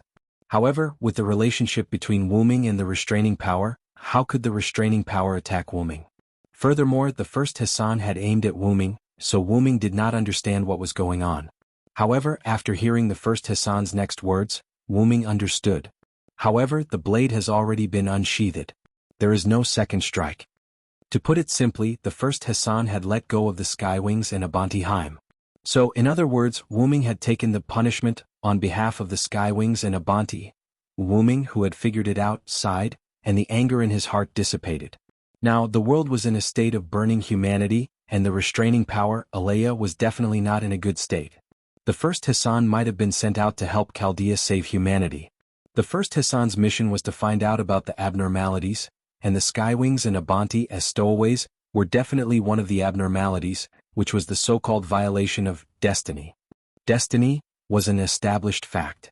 Originally, there were no such conspicuous existences like Abanti and the Skywings in history, so this was considered a violation of destiny. Take the Lionheart King, who was currently in the Holy City, as an example. She had replaced the Lionheart King to rule the Holy City, which was considered a change of fate, and could also be considered as taking over the Lionheart King's destiny. Since Wu Ming's side was considered to have gone against the will of the heavens, then wouldn't Ramses II's side also be considered to have gone against the will of the heavens? That was very likely. Wu Ming recalled some details about Ramses II. When Ramses II and Wu Ming were talking, Ramses II had been holding his head, and his neck gave Wu Ming a feeling that something was wrong. He did not think much of it at first, but now that he thought about it, Wu Ming felt that something was wrong. Could it be that Ramses II had already been beheaded by the first Hassan, and it was even his head? After seeing the first Hassan's stealth and assassination ability, Wu Ming had no doubt that he could successfully infiltrate Ramses II's temple. The reason why Ramses II was not dead was probably due to the temple's blessing. The lunar residence in that world, Wu Ming, was Wu Ming's temple. Although the size of the temple wasn't large, Wu Ming couldn't be killed if he was inside the temple, just like how Ramses II couldn't be killed in his own temple. With this series of speculations, Wu Ming was now more and more suspicious of Ramses II, wondering if he had also been beheaded by the first Hassan. Ramses II did not die because of the temple, but why was Wu Ming fine after being beheaded by the first Hassan without the temple? Wu Ming's doubts were almost solved. It stood to reason that Wu Ming's spiritual base did not have the instant immunity effect of his root of origin. Even if his arm was cut off from the point of instant death, he would die as long as he touched it. Therefore Wu Ming should have left by now. But Wu Ming was fine. Wu Ming looked at his severed arm. The severed arm had turned into magic power and dissipated, and the wound on Wu Ming's severed arm had stopped bleeding, but that was not the point. The point was that Wu Ming did not feel any aura of death on his severed arm. Wu Ming could even use magic power to condense a new arm. Let's do it. Wu Ming thought so, and magic power surged at the severed arm. In just a few seconds, a new arm reappeared. Sure enough, looking at his newly grown arm, Wu Ming looked at the first Hassan, who was surrounded by shadows. Is it the decision of the restraining power or your own will? Wu Ming looked at the first Hassan. Wu Ming's question was very simple. Did the restraining power give the order to be merciful, or did the first Hassan choose not to let Wu Ming leave? This is the instruction of the evening bell and also my will. The instruction of the evening bell was definitely the restraining power. That was the difference. Ramses II's head was cut off. Thinking about it, the first Hassan did not use the instant death power when he attacked Ramses II. There were many ways to make a servant leave, such as lack of magic power, master leaving, shattering the heart, spirit core, and head, and so on. Generally speaking, as long as the servant's head was gone, even if the spirit core was intact, they would leave unless they had special abilities. This was the case for Ramses II. The great shrine of Ramses II allowed him to survive after his head was cut off and did not leave. However, this was also thanks to the first Hassan not using the instant death power, which allowed Ramses II to have the opportunity to use the great shrine to extend his life. The first Hassan, who believed in the saying, "Once the sword is out of the scabbard, there is no second sword," did not attack Ramses II again. On the other hand, Wu Ming remembered clearly that the first Hassan's attack was on his body. Because Wu Ming dodged, it led to Wu Ming's arm being cut off. Although cutting off the body was not much better than cutting off the head, one must know that compared to other parts of the body, it was the most difficult place to cut off. After all, the connection point between the arm, head, and other parts of the body was very small, so the first Hassan was actually just cutting off the head. He actually did not expect that Wu Ming could detect his attack and avoid it. Worthy of the name of the legendary dragon. The first Hassan thought so in his heart. On the other hand, Wu Ming was thinking, sure enough, it's good to have someone above you. Wu Ming silently nodded in his heart. In that case, I won't hold you responsible for trying to assassinate me, first Hassan, Wu Ming calmly said. Wu Ming had gotten the upper hand this time. The first Hassan definitely had not snuck in here for a while. If he had attacked Abant and the Skywings while Wu Ming was looking for Ramses II, They felt that there was no chance of survival and would have left. According to what the first Hassan had said, it was the first Hassan who had chosen to wait for Wu Ming to arrive before stabbing Wu Ming and letting go of the Skywings and Abant. Thinking about it this way, Wu Ming seemed to have to thank the first Hassan. This was too awkward. Even if the first Hassan had given Wu Ming face and only cut him once, having to say thank you after being cut was not something Wu Ming could do.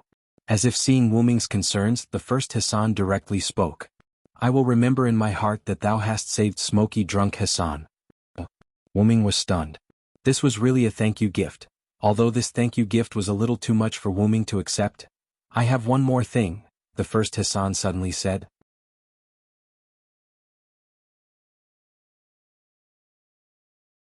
Chapter 720. The silver arm can't save the white man, you still need to save him. Wu Ming was taken aback, then frowned. White man? Silver arm? There was no doubt that these two were referring to two different people. As for the pure white man, Wu Ming could still guess who it was. It was the pure white Lion King who now occupied the holy city, Artoria Pendragon. It wasn't Wu Ming who thought so. Ramses II also called the Lion King Artoria, who was currently in the holy city that way. But who was the silver arm? Wu Ming didn't remember the silver arm among the people he knew, or was it someone Artoria knew? The people related to Artoria were only those, the Knights of the Round Table, Merlin, Morgan Le Fay and so on.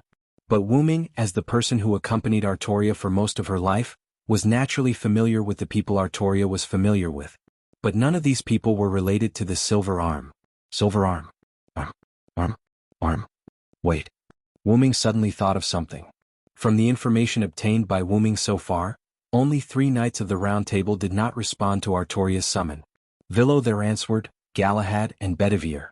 Villo was Wu Ming himself, so it was normal that he couldn't be summoned. Galahad was attached to Matthew, so naturally he couldn't respond to the summon. Bedivere, who was quite loyal to Artoria, also didn't respond to Artoria's summon, which was undoubtedly a big doubt. And Bedivere had a big characteristic as a Knight of the Round Table. He had a broken arm. Among the Knights of the Round Table, only Bedivere had a relationship with the arm. And when he was in the Uruk Singularity, Wu Ming once talked with Merlin.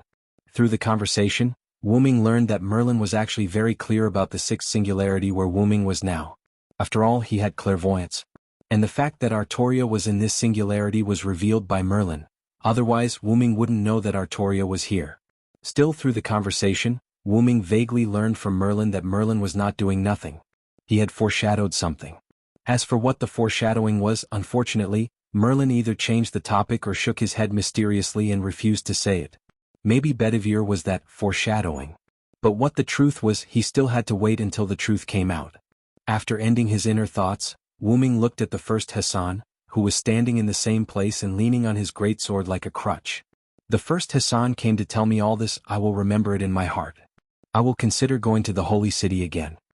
Wu Ming didn't give up the idea of going to the holy city to stop Artoria.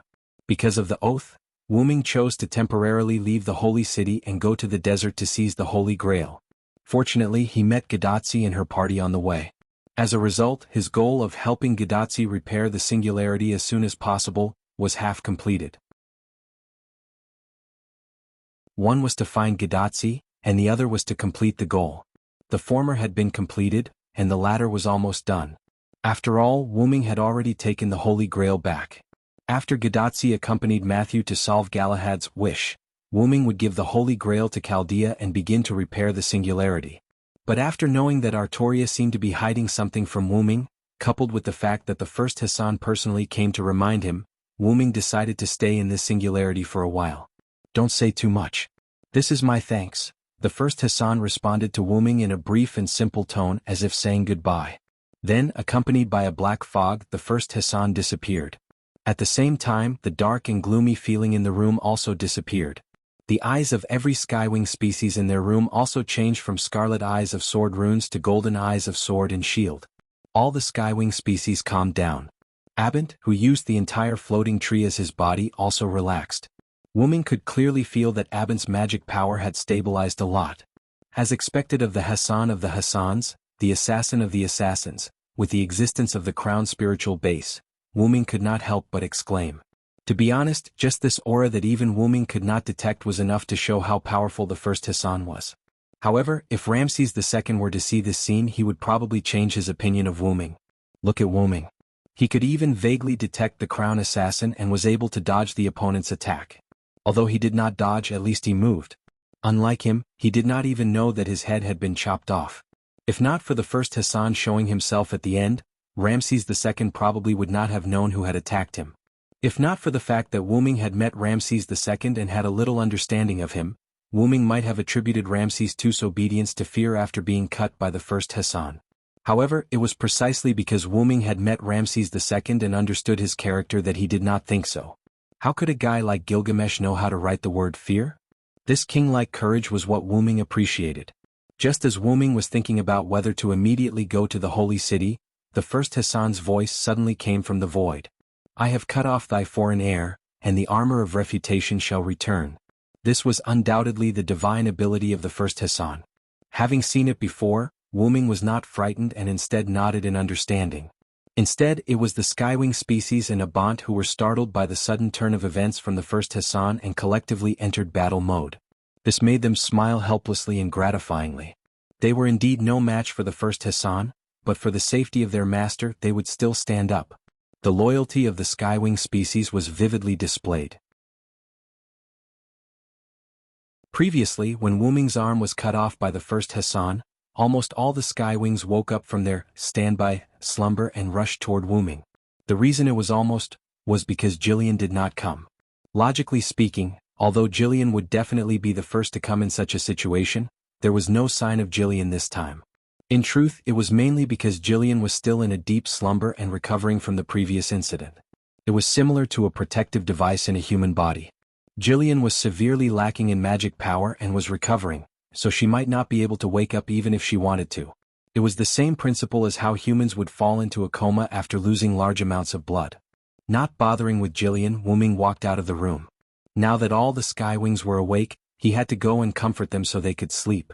Otherwise, even if they were in a non-combat state, Wu Ming was afraid that their berserk state would devour their rationality. However, when he thought about the number of Skywings, Wu Ming felt his stomach ache. I'll just treat it as training.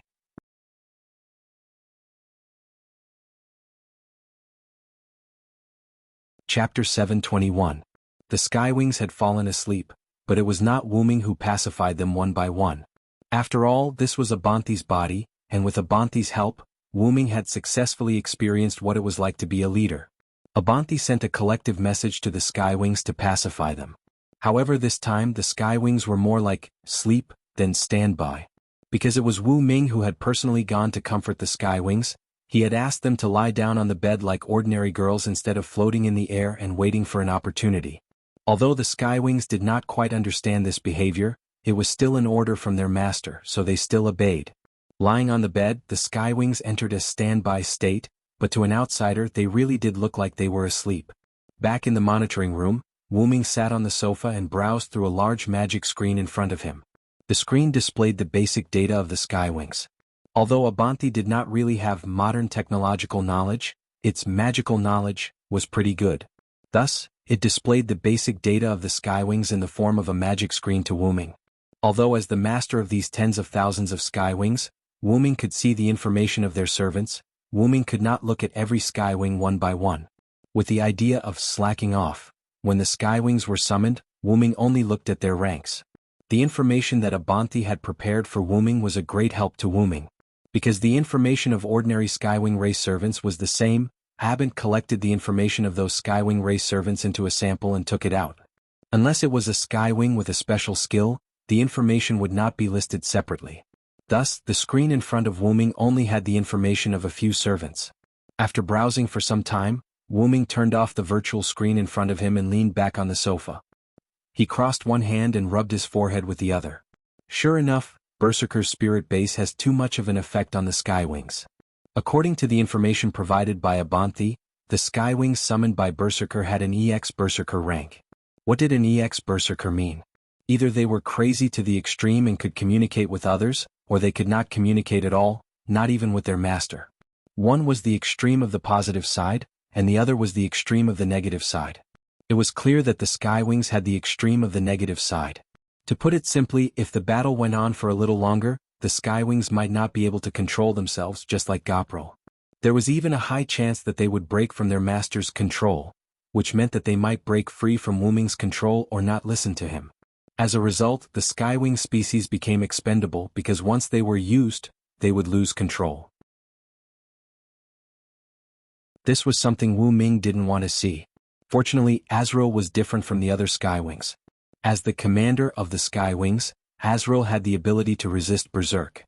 Thus, Wu Ming did not have to worry that Azrael would go Berserk over at Gadatsi's place. However, the other Skywings were not so lucky.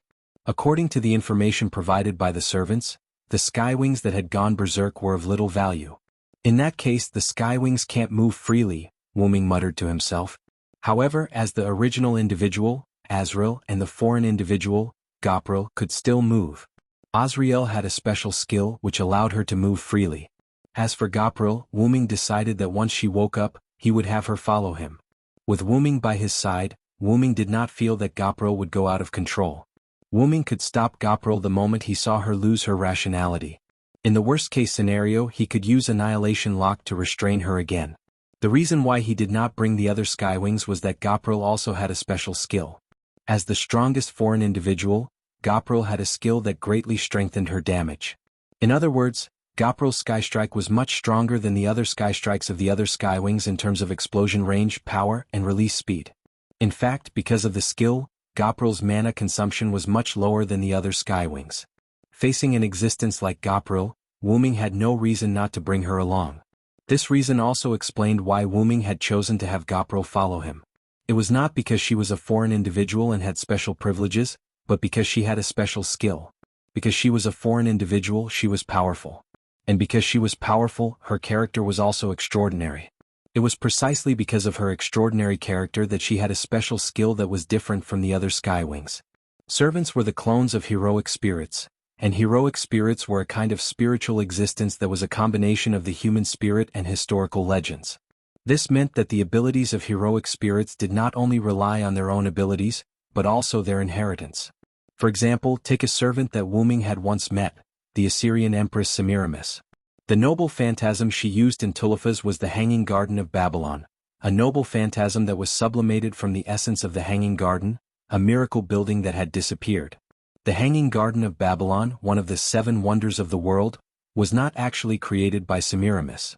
Its actual creator was actually Nebuchadnezzar II. It was precisely because of this that it was called the Hanging Garden of Babylon.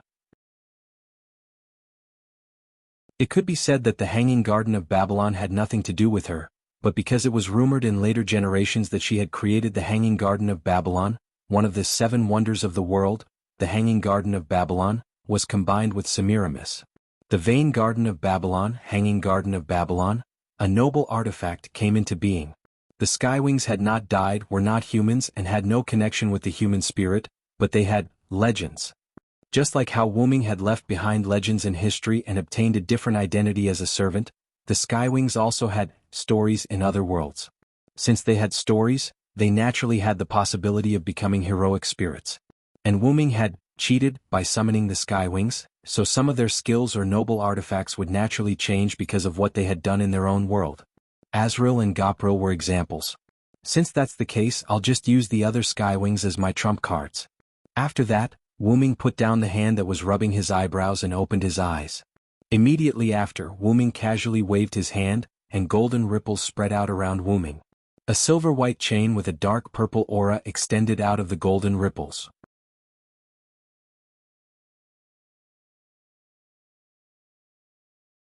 Chapter 722. This was the chain that Wu Ming had used to subdue the Berserk Goprel. Its name was Annihilation Lock. Wu Ming looked at the chain that resembled a heaven lock but was no longer a heaven lock. His heart was filled with all sorts of emotions. Wu Ming stroked the Annihilation Lock, and the Annihilation Lock seemed to have a mind of its own. Because of Wu Ming's touch, it flickered with a faint purple light. I didn't expect you to turn a fake into a real noble artifact. That's right. The Annihilation Lock in Wu Ming's hand had already become a noble artifact. It was not wrong to call it a noble artifact. Wu Ming had added his own authority to the chain.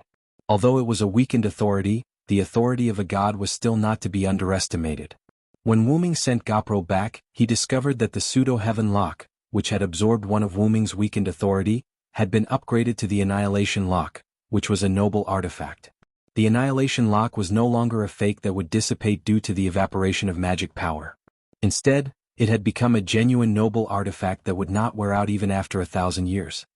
The danger of this singularity is beyond my expectations, Wuming said calmly. To find help, Wuming had used his dependent incarnation.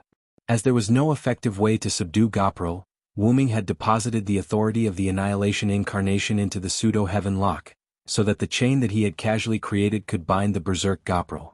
And just now, Wuming had also used his giant incarnation. As for when he used it, it was when Wuming had punched the first Hassan. At that time, Wuming defined the first Hassan as an enemy, and an enemy who had cut off one of his arms. Wuming did not dare to be careless. Therefore, Wuming directly used giant incarnation, gathered the power of giant into his fist, and punched at first Hassan. However, Wuming was surprised that first Hassan's shield was able to block his attack. As expected of a crown servant. Even though the assassin class was generally considered the weakest among the 7 classes, the assassin class was not inferior to the saber class, which was generally considered to be the best class. The other saber servants were slightly inferior to the first Hassan. However, Wuming was not weak either. The giant incarnation's attack directly shattered the first Hassan's shield. That was the weapon of a crown servant, and it was not something that could be broken by just anyone. Just like the first Hassan's simple and unadorned greatsword that looked a little damaged and had become unsharp, and the cloak behind the first Hassan that looked like a ragged cloth. Both of them were not as weak as they looked on the surface. The greatsword that was constantly infused with the faith of the first Hassan had reached a level where it was undamaged, and it even had an instant death effect.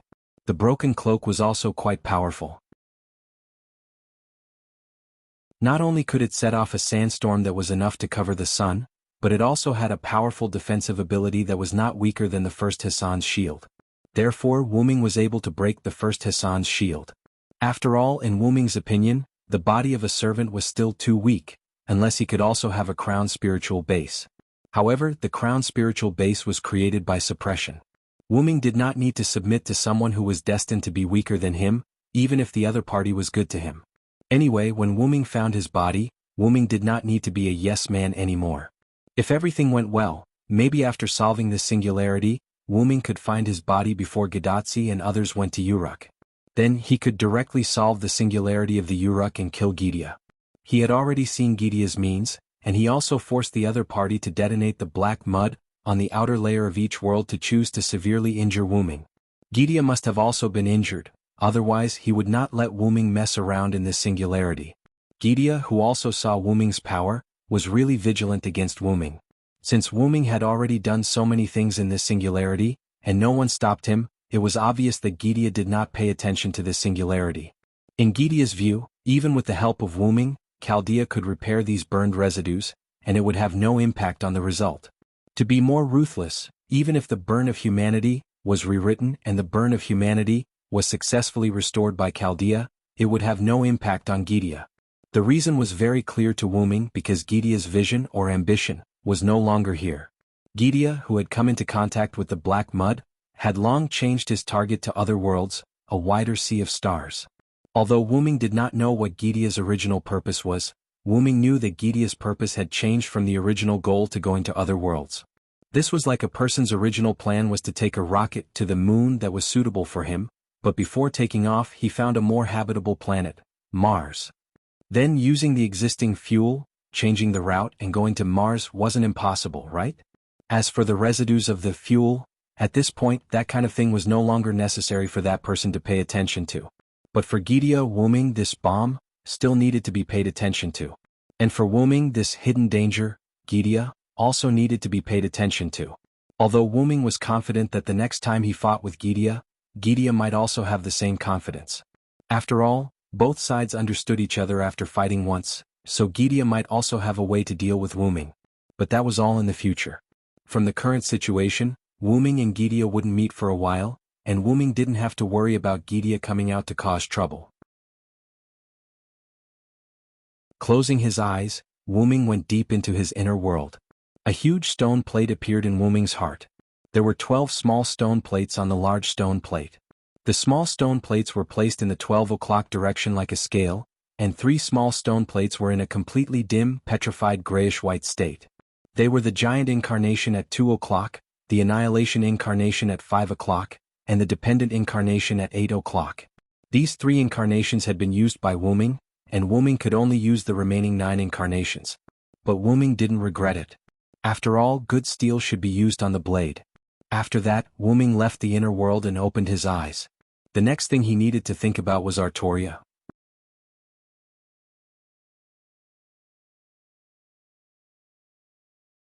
Chapter 723.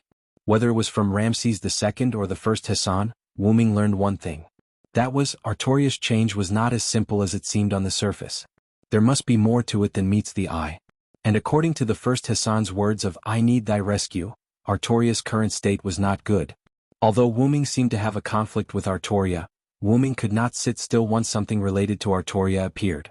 The feelings that he had gained from being with her for most of his life were not something that could be abandoned just because of a quarrel. If anyone thought that this feeling could be easily abandoned, then they had underestimated the bond between Wuming and Artoria. If I have a conflict with her and bully her until she cries, that's fine. But if you bully her until she cries, then I'm sorry, but you're done for.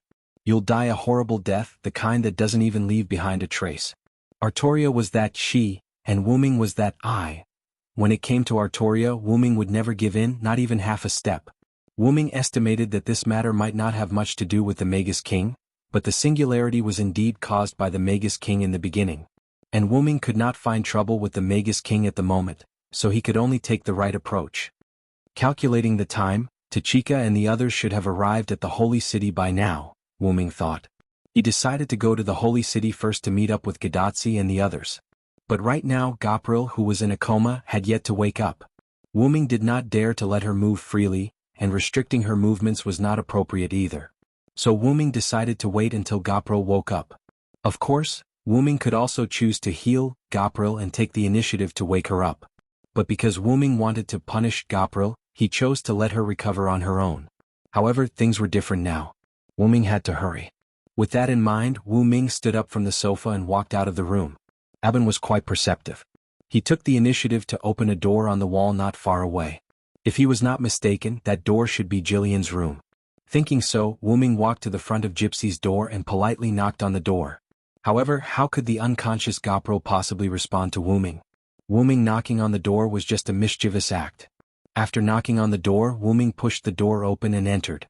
His actions were rather smooth, and from this, it could be confirmed that Wuming had no intention of entering the room with Gapril's permission. Sometimes pleasure, or bad taste, was just that simple.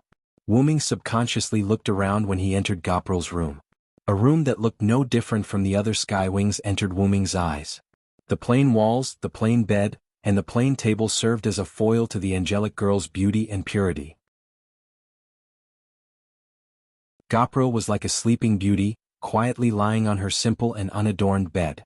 The girl's wings, which were filled with pure white feathers, extended from her back to her front, gently covering her thighs and abdomen like a quilt.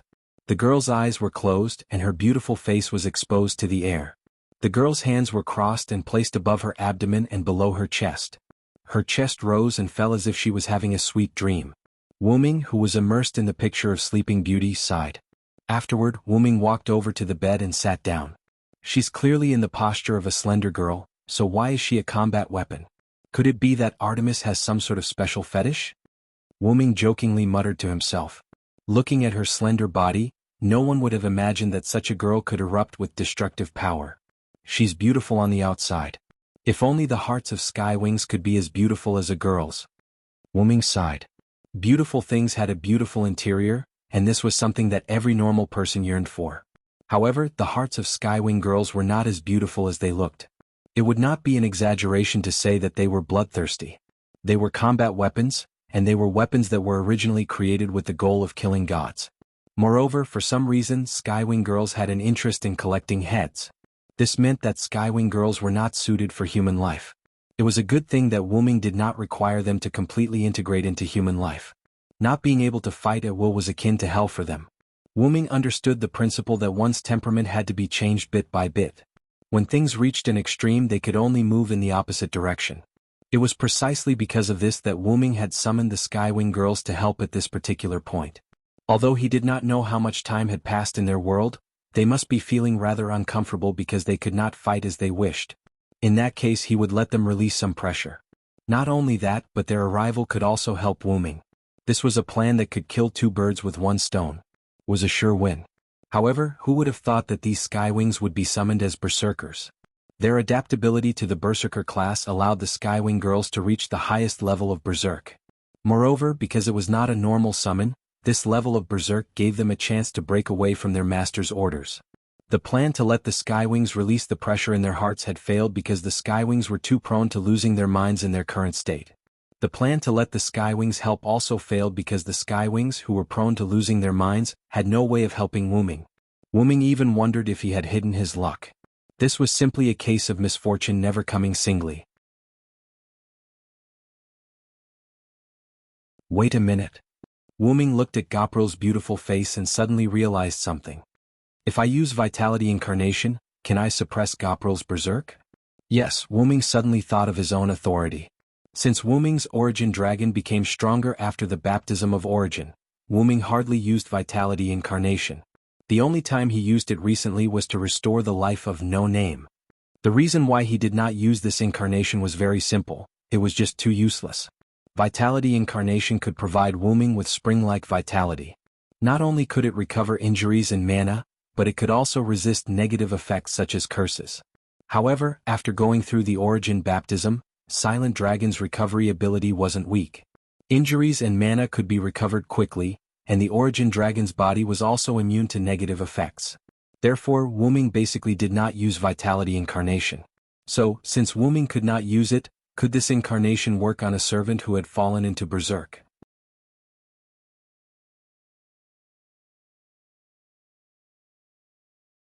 Chapter 724. Although berserk could increase ability value, berserk also had a negative effect on the servant. So, if he injected Vitality Incarnation into Jillian's body, would she be able to avoid the negative effects of berserk? Of course, Wuming did not expect Jillian to enjoy the ability value increase from berserk after she successfully maintained her rationality, as long as her rationality was no longer affected by berserk. Wuming originally wanted to let the primitive Skywings help him, and he did not want to increase their ability value by much. After all, the price of increasing ability value was losing rationality, so it was better not to increase it. With that in mind, Wuming grabbed Jillian's soft body and closed his eyes. Wuming began to try to give the authority of Vitality Incarnation to Jillian.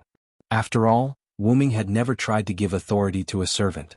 The situation when Wuming used Dependent Incarnation, Annihilation Incarnation, and Giant Incarnation was completely different from the current situation. When Wuming used the Dependent Incarnation, he used the power of the Dependent as a medium like a holy relic into the summoning circle. When Wuming used the Annihilation Incarnation, he added the power of annihilation into the process of creating the pseudo-heavenly lock. When he used the giant's power, he simply used it. Now, Wuming needed to instill the authority of Vitality Incarnation into Jillian's spirit base in an attempt to change the berserk effect of Jillian's berserker class. Wuming had experienced using his authority on a servant, but Wuming had never experienced using authority on a servant. Because he did not have any experience, Wuming could only fumble around on his own. Specks of phosphorescent magic power danced around Wuming's body, and the magic power seemed to have a life of its own as it surrounded Jillian. Then Wuming began to chant. The one with the supreme divine power of the guardian, the protection of the god, the abomination of the devil, nothing can get close to her, surging like a fountain of vitality. As she chanted, the surrounding phosphorescent light shone brightly. The originally star-like mana turned into a mass of mana, dancing around Jillian. That was Wuming's authority, the embodiment of Wuming's vitality. Grant the world equal protection. The moment the last sentence was chanted, the mana sphere representing Wuming's Vitality Incarnation instantly fused with Gopril's body. A faint radiance was emitted from Jillian's body, and Wuming, who was holding Jillian's hand, could clearly feel that Jillian's mana was rapidly recovering. This meant that, success. There was no surprise, no joy, as if it was a matter of course. Wuming said indifferently. No matter what, it was still Wuming's own authority. If he couldn't control it himself, then who could he count on? For Wuming it was unexpected but reasonable. Along with the rapid recovery of her mana, Jillian, who was lying on the bed, slowly opened her eyes. Jillian spoke subconsciously, somewhat puzzled. Although Jillian gave off a sleepy feeling, Wuming knew that this was the aftereffect of Jillian's madness. How do you feel, Jillian? Wuming asked with concern. Master. Jillian, who heard Wuming's words, was obviously shocked. After coming back to her senses, Jillian saw Wuming holding her hand and looking at her with a face full of concern. She responded shyly to Wuming. Master is really concerned about me. Could it be that Master wants to do something perverted to me? If it's Master, sure. Jillian's answer instantly made Wuming raise his brows. Then Wuming silently raised his fist. Bang! After a short while, Wuming sat on Jillian's bed with his legs crossed, while Jillian stood in front of Wuming with a smile on her face. It seemed that there was no problem at all. Of course, that was if one ignored the bump on Jillian's head. How do you feel, Jillian? Wuming crossed his arms and repeated his previous question. Jillian, who had learned her lesson, naturally didn't tease Wuming anymore. Instead, she began to answer seriously. Yes, although I don't know what happened, my body seems to have endless energy. Jillian wasn't an idiot. Instead, she was quite smart. Naturally, Jillian remembered what had happened before she lost consciousness. Combined with her own berserk EX, Jillian naturally deduced that she had lost her rationality and went berserk because of that skill. Although Wuming didn't say it explicitly, the reason why she could wake up without any discomfort was probably related to her master. You don't have the urge to kill like crazy anymore? Wuming asked. Jillian shook her head and said helplessly and playfully. I'm a Skywing after all. Of course, I still want to kill. Wuming glared at Jillian and she immediately became obedient. But the feeling of wanting to kill can be controlled just like in my original world. Jillian touched the bump on her head with some lingering fear. Her master's beating really hurt. Afterward, Jillian propped up her other arm with one hand, and the arm that was propped up extended a finger to her chin as she spoke again, puzzled.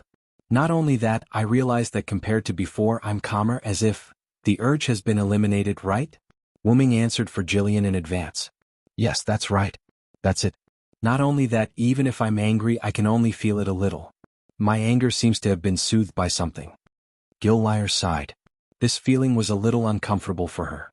It was like having a hot-tempered friend, but one day he suddenly became not hot-tempered and he became very calm. Not to mention the people who knew him, even he himself was surprised and uncomfortable with his current personality. However, Jillian's answer made Wuming close his eyes and nod. It seems that the authority is in effect. Because the effect of vitality incarnation was still active, whenever Jillian had negative emotions such as rage and killing, vitality incarnation would purify them. But after all, it was a weakened version of authority incarnation, and it didn't affect Wuming himself, so it might not work completely on Jillian. However, there was one thing that was certain: Jillian would no longer be affected by berserk.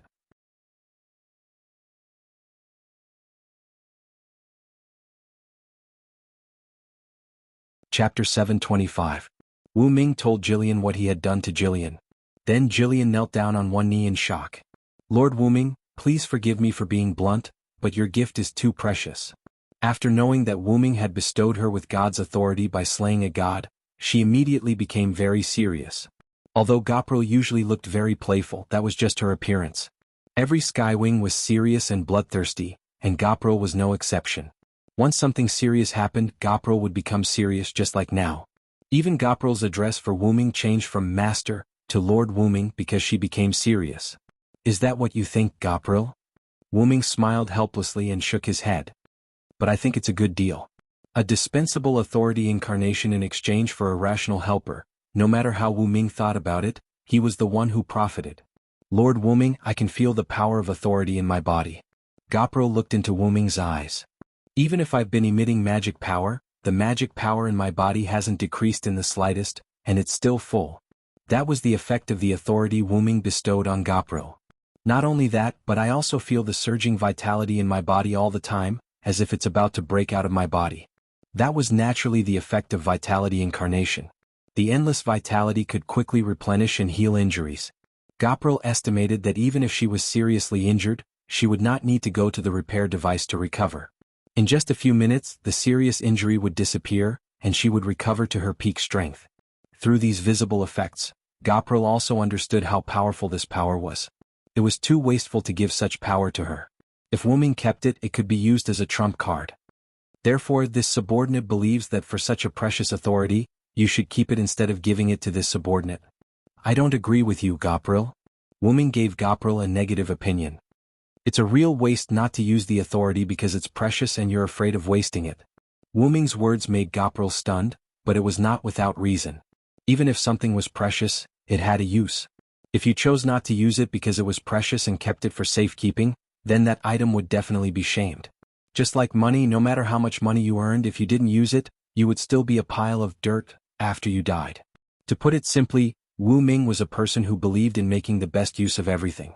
He would not use something because it was too precious. Of course, this was not to say that Wu Ming was a fool. Since Wu Ming chose to use it, there would naturally be benefits to be gained. Letting Gapril regain her consciousness was undoubtedly beneficial to Wu Ming's current situation. Compared to Wu Ming not knowing if he could use the Vitality Incarnation, it was better to give it to Gapril. Having decided to use the other Skywings as Joker cards, Wu Ming did not choose to use the Vitality Incarnation on them and instead used it on Gapril alone. Apart from this, Wu Ming could not guarantee that the Vitality Incarnation on the Skywings would be able to suppress Berserk transformation. Therefore, using it on the strongest Skywing lifeform, Gapril, was the best decision. After all, the saying quality not quantity made sense. So, Gapril, if you feel afraid and guilty about having the authority of a god, then do your best to fight for me. What could he do if he felt guilty? He just had to make it seem like he deserved it. The best way was to make military contributions. Wu Ming's words made Gapril's eyes light up. Gapril instantly perked up and replied to Wu Ming with a victorious smile. Yes. The Skywing alien Giliel is determined to sweep away all the enemies in your path for you, my lord. Victory for you. At this moment, Gapril seemed to have found her purpose in that war that had lasted for who knew how long. For my lord's victory, I won't hesitate to die. Get ready, Gapril. We'll go to the holy city in a moment, Wu Ming said and walked toward the door. He did not forget that this was Gapril's room. Yes. Hearing Gapril's response, Wu Ming pushed the door open and went out. After closing the door, Wu Ming let out a long sigh of relief. Gapril is really giving me a headache, Wu Ming said as he walked toward the surveillance room that Abant had opened for him. But it's better to have a headache than to have no one to deal with her, Wu Ming said and walked into the surveillance room. Wu Ming sat on the familiar sofa and looked at the virtual surveillance screen in front of him. Wu Ming shouted to Abant. Abant, can you turn on the surveillance around you? There were no words, only the changes on the virtual screen in front of Wu Ming. The virtual screen no longer showed the Skywings, but the barren land and withered branches that had lost all life, as well as the clear sky with a large halo. There was no doubt that Abant was like a moving fortress in the sky, turning on the surveillance of his surroundings. Very good. Then let's go, Abant. Wu Ming nodded, then raised his hand and snapped his fingers. Pa. In an instant, a huge black-purple ripple appeared in front of Abant Heim. It was Wu Ming's teleportation skill, and on the other side of the teleportation gate was the holy city that Wu Ming had been to before. The black-purple ripple kept wriggling as if it was the gate of hell. This was originally the special effect of the teleportation gate. It did not look like much when it was the height of a person, but after it was played out, it was a little nauseating. Anyway, Wu Ming felt that it was a little strange, so it was better to leave quickly. Let's go, Abant. After Wu Ming said that, Abant moved. Although Wu Ming did not feel any signs of movement, through the surveillance that Abant gave to Wu Ming, he could see that Abant was gradually entering the teleportation gate that Wu Ming had opened. In just a moment, Abant was completely submerged in the black-purple ripple. As if he had received a notification, the black-purple ripple instantly closed. Abant Heim's departure did not leave any trace. The barren land was still the same barren land, and the large halo in the sky was still the same blue sky. Only this singularity was still collapsing.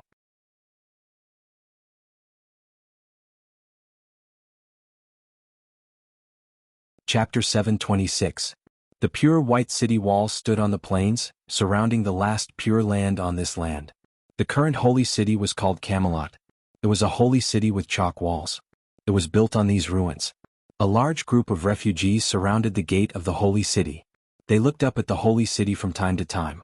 But after a few glances, they quickly lowered their heads, as if they would tarnish the holy city if they looked too much. The refugees knew that this place was originally a religious holy land, the holy city of Jerusalem. Later it was occupied by the Lionheart King Charlie I. However, Charlie I was not a wise king. To say that he was a tyrant was an understatement. He was simply a demon. But fortunately, the cruel and heartless Lionheart King was defeated by the new Lion King. Although the Lionheart King was defeated, almost all the people were displaced because of the war. In order to provide shelter for the people, after the Lion King defeated the Lionheart King, the new holy city was built at an extremely fast speed. This made the people who heard the news very excited. But the truth was beyond their expectations. The Lion King did not open the city to accept the refugees.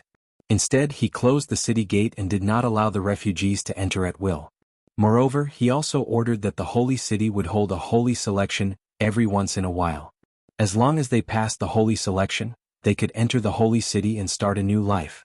However, the refugees who had suffered a lot did not want to wait any longer. So, the first bird came out. Defeating the evil Lionheart King made the Lion King on the side of justice in the eyes of the people. The Lion King was benevolent. This was something that many people believed at that time and even now. However, there were always some people who were not honest. People were divided into good and evil. The good people waited for the holy selection to proceed, while the evil people raised the flag of rebellion. They formed a rebellion army and launched an attack on the holy city. However, how could these so-called rebels be a match for the Lion King who defeated the Lionheart King? In the eyes of outsiders, the rebel army was instantly defeated without any surprise. However, the Lion King forgave them and let them participate in the holy selection. What a benevolent king. These refugees who only knew how to express themselves thought so. However, the problem was that since it was a selection, there must be people who failed. However, this was something that no one noticed. Where did all the people who failed the selection go? The refugees only thought that those people had entered the holy city to live and didn't think too much about it. Even the rebel army that wanted to rebel against the Lion King had the qualifications to enter the holy city. How easy was it for this king to be selected? No, it should be said that this Lion King was very benevolent. In this way, the people who had been displaced by the war would naturally rush here spontaneously after hearing the news. More and more refugees rushed over and entered the holy city. The number of refugees in the wilderness dwindled. The newly arrived refugees did not consider whether the sacred city could accommodate such a large number of refugees. Or rather, they were subconsciously deceiving themselves. Everything was for the sake of survival. Although there were many dangers in the wilderness of this era due to the changes in the singularity, there were still many refugees who insisted on coming. As long as there was a glimmer of hope to survive in a safe place, people who yearned for a safe environment would not give up. At this moment, the refugees at the entrance of the holy city were the ones who had just arrived. According to the solemn night patrolling around the holy city, the frequency of saint selection had increased. Now there would be a saint selection every few days. This undoubtedly made the refugees very excited. Because they would be safe soon. There would be no more danger and no more harm. According to the solemn night, a group of refugees had been bewitched by the mountain people in the northern mountains and the emissaries of the new powers in the west. They had escaped the holy city's selection. How foolish. Every refugee who gathered at the entrance of the holy city for the saint selection thought so. Giving up a good life in the holy city and running to live with the mountain people, were they blinded by faith? However, it seemed that one of the leaders of the mountain people had been killed by the holy city's gatekeepers and the guerrilla knights. It could be considered a lesson for those people. However, this had nothing to do with them. Soon they would be able to enter the holy city and live a happy life. As if responding to the inner thoughts of the refugees, the gates of the holy city opened. Generally speaking, the patrolling knights around the holy city would not enter or leave the holy city. They had their own strongholds around the holy city. In other words, the opening of the holy city's gates meant that the saint selection was about to take place.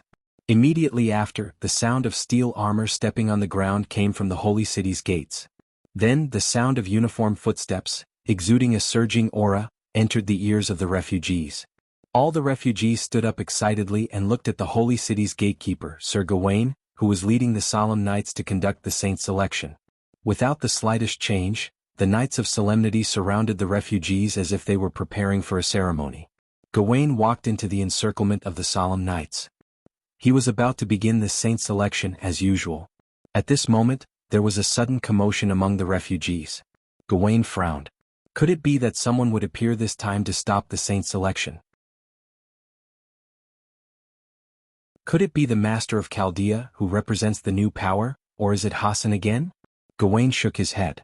After the saint selection refugees' escape a few days ago, Gawain had brought enough manpower this time. If he still wanted to save the refugees with just a few servants, it would not be so easy.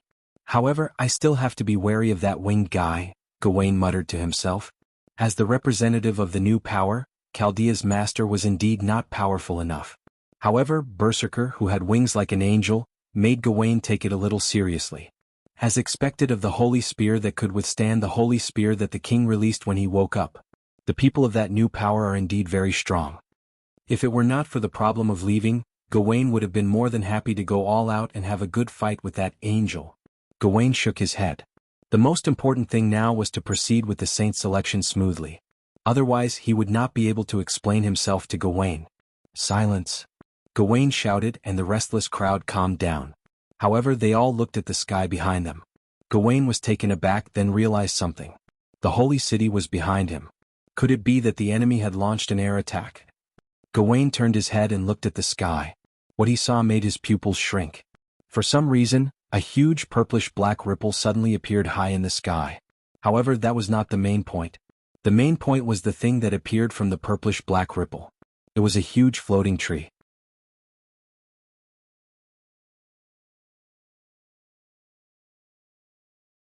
Chapter 727. It was not that Gawain had never dealt with enemies in the sky before, but the enemy in the sky that appeared in front of Gawain really shocked him. The height of the floating tree was far from the ground and did not cover the ground in the slightest. The holy city was not covered by the floating tree in the slightest. However, this did not mean that the floating tree in the sky was small. On the contrary, Gawain felt that the floating tree was quite big. Based on Gawain's eyesight and his experience, the floating tree that appeared in the sky was quite large.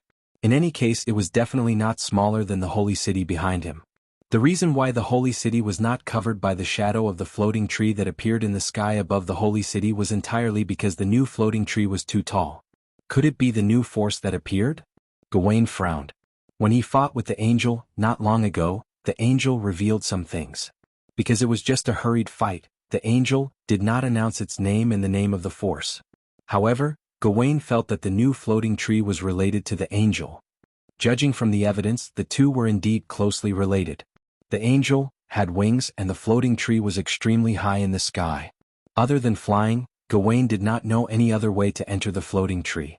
Therefore, this floating tree, which looked like a castle in the sky, should belong to the new force that had appeared. Whether the other party was here to fight or to negotiate, for Gawain, who was guarding the gate of the holy city, there was only one thing he needed to do. Stop the holy selection, everyone on alert. Gawain immediately ordered the Knights of Solemnity. Yes. The Knights of Solemnity responded to Gawain in unison. However, even if they were to fight, these Knights of Solemnity would probably not be of much use. Gawain thought so. After all, only servants could resist other servants, not to mention that the Knights of the Round Table had first-class servants. These Knights of Solemnity could only be used to clean up those who were not chosen. Although this was the truth, Gawain could not say it out loud. Without saying anything more, Gawain turned around and walked toward the interior of the holy city. The Knights of Solemnity also neatly changed their formation. From the original encirclement of the refugees, they lined up around the holy city. As a result, the refugees began to panic and lose their heads out of fear. The reason was simple. They did not know the background of the giant tree that appeared in the sky, nor did they know whether it was an ally or an enemy. However, the refugees knew one thing. If a fight were to break out, they would definitely be the first to suffer. Rise, the people suffer. Fall, the people suffer. This saying not only applied to the place where this saying originated, but also to any region or any region with royal authority. Gawain didn't seem to have any intention of caring about these refugees. Instead, he immediately entered the holy city. The solemn knights ignored the refugees. Thus the refugees knew their fate. He was just a dispensable weakling. However, they had no choice. Before the Lion King was a kind person, he was still a king. It was impossible for them to vent their anger on the sacred city. Therefore, the refugees could only vent their frustrations on the floating trees that appeared in the sky. However, the solemn atmosphere at the gate of the holy city made it so that they did not dare to shout and curse. They could only express their dissatisfaction with the floating trees in their hearts. Inside the floating trees, or rather inside a bont, Wuming sat in the monitoring room, silently watching the image of the holy city below. I didn't expect Abon's image to be so clear. Although he did not know how far Abant was from the ground, Wuming knew that it was definitely not close. However, the image that Abant provided was at its largest, so detailed that it could reach the hair of the refugees that had fallen to the ground. Thus, using magic to reach the level of science did not make sense. Master, I'm ready." At this moment, Giliel's voice came from outside the room. Giliel very consciously did not open the door and directly floated in through the wall. The ability of the Skywings to pass through walls made Wuming feel rather helpless. She clearly had the ability of an assassin, so why did she become a berserker? "Then Master, what do you need me to do? Do you want me to cast Sky Strike?" Giliel asked as she floated around Wuming. "There's no need for that. Besides, even if it's you, I'm afraid you won't be able to cause any damage to the Holy City." Wuming did not ridicule Giliel for wanting to cast Sky Strike right from the start. He shook his head rather seriously. "See here?" Wuming then zoomed in on the map on the magic screen, shifted his position, and used his finger to point at the interior of the Holy City. As Abant was high above the Holy City, logically speaking, from the image that Abant provided, he should be able to see the entire interior of the Holy City. "But, I can't see the interior?" Giliel was slightly surprised. Yes, from the image directly above, one could not see, or rather, could not clearly see the interior of the Holy City. The Holy City below was clearly just a city, but in the image the interior of the Holy City was filled with a mosaic-like light film. The light blocked the view of the interior, and from the ground, due to the height of the Holy City's walls, it was still impossible to see the interior. This should be the defense formed by Artoria's Holy Spear. Not only can it defend against aerial attacks, it can also block detection, Wuming explained to Giliel. "Artoria? Master sounds so familiar. Could it be that he's someone Mostet knows?" Giliel teased Wuming in an ambiguous tone, as if she could tell that Wuming had special feelings for that Artoria. Bang. Ouch. Giliel hugged her head and floated around in the control room trying to relieve the pain. Wuming silently put down his fist, and without even looking at Giliel, he got down to business. "Abant, can you detect Azrael's magic power?" Wuming, who could not see the interior of the Holy City, could not determine whether Azrael and Gadatsi had entered the Holy City, so Wuming wanted Abant to detect Azrael's magic power. As someone who was familiar with Azrael, Abant must have a way. Abant did not respond, but a progress bar appeared on the big screen. The progress bar ended, and the map of the Holy City, including the surroundings of the Holy City, reappeared before Wuming. On this map, the location of the city gate and the north were marked with blue marks. It was Azrael's magic power that Abanti had detected, and Abanti had presented it to nothingness as a blue mark. It seemed that Azrael had gone to the north. However, this was not the only thing Wuming was concerned about. "This is the trace of a battle."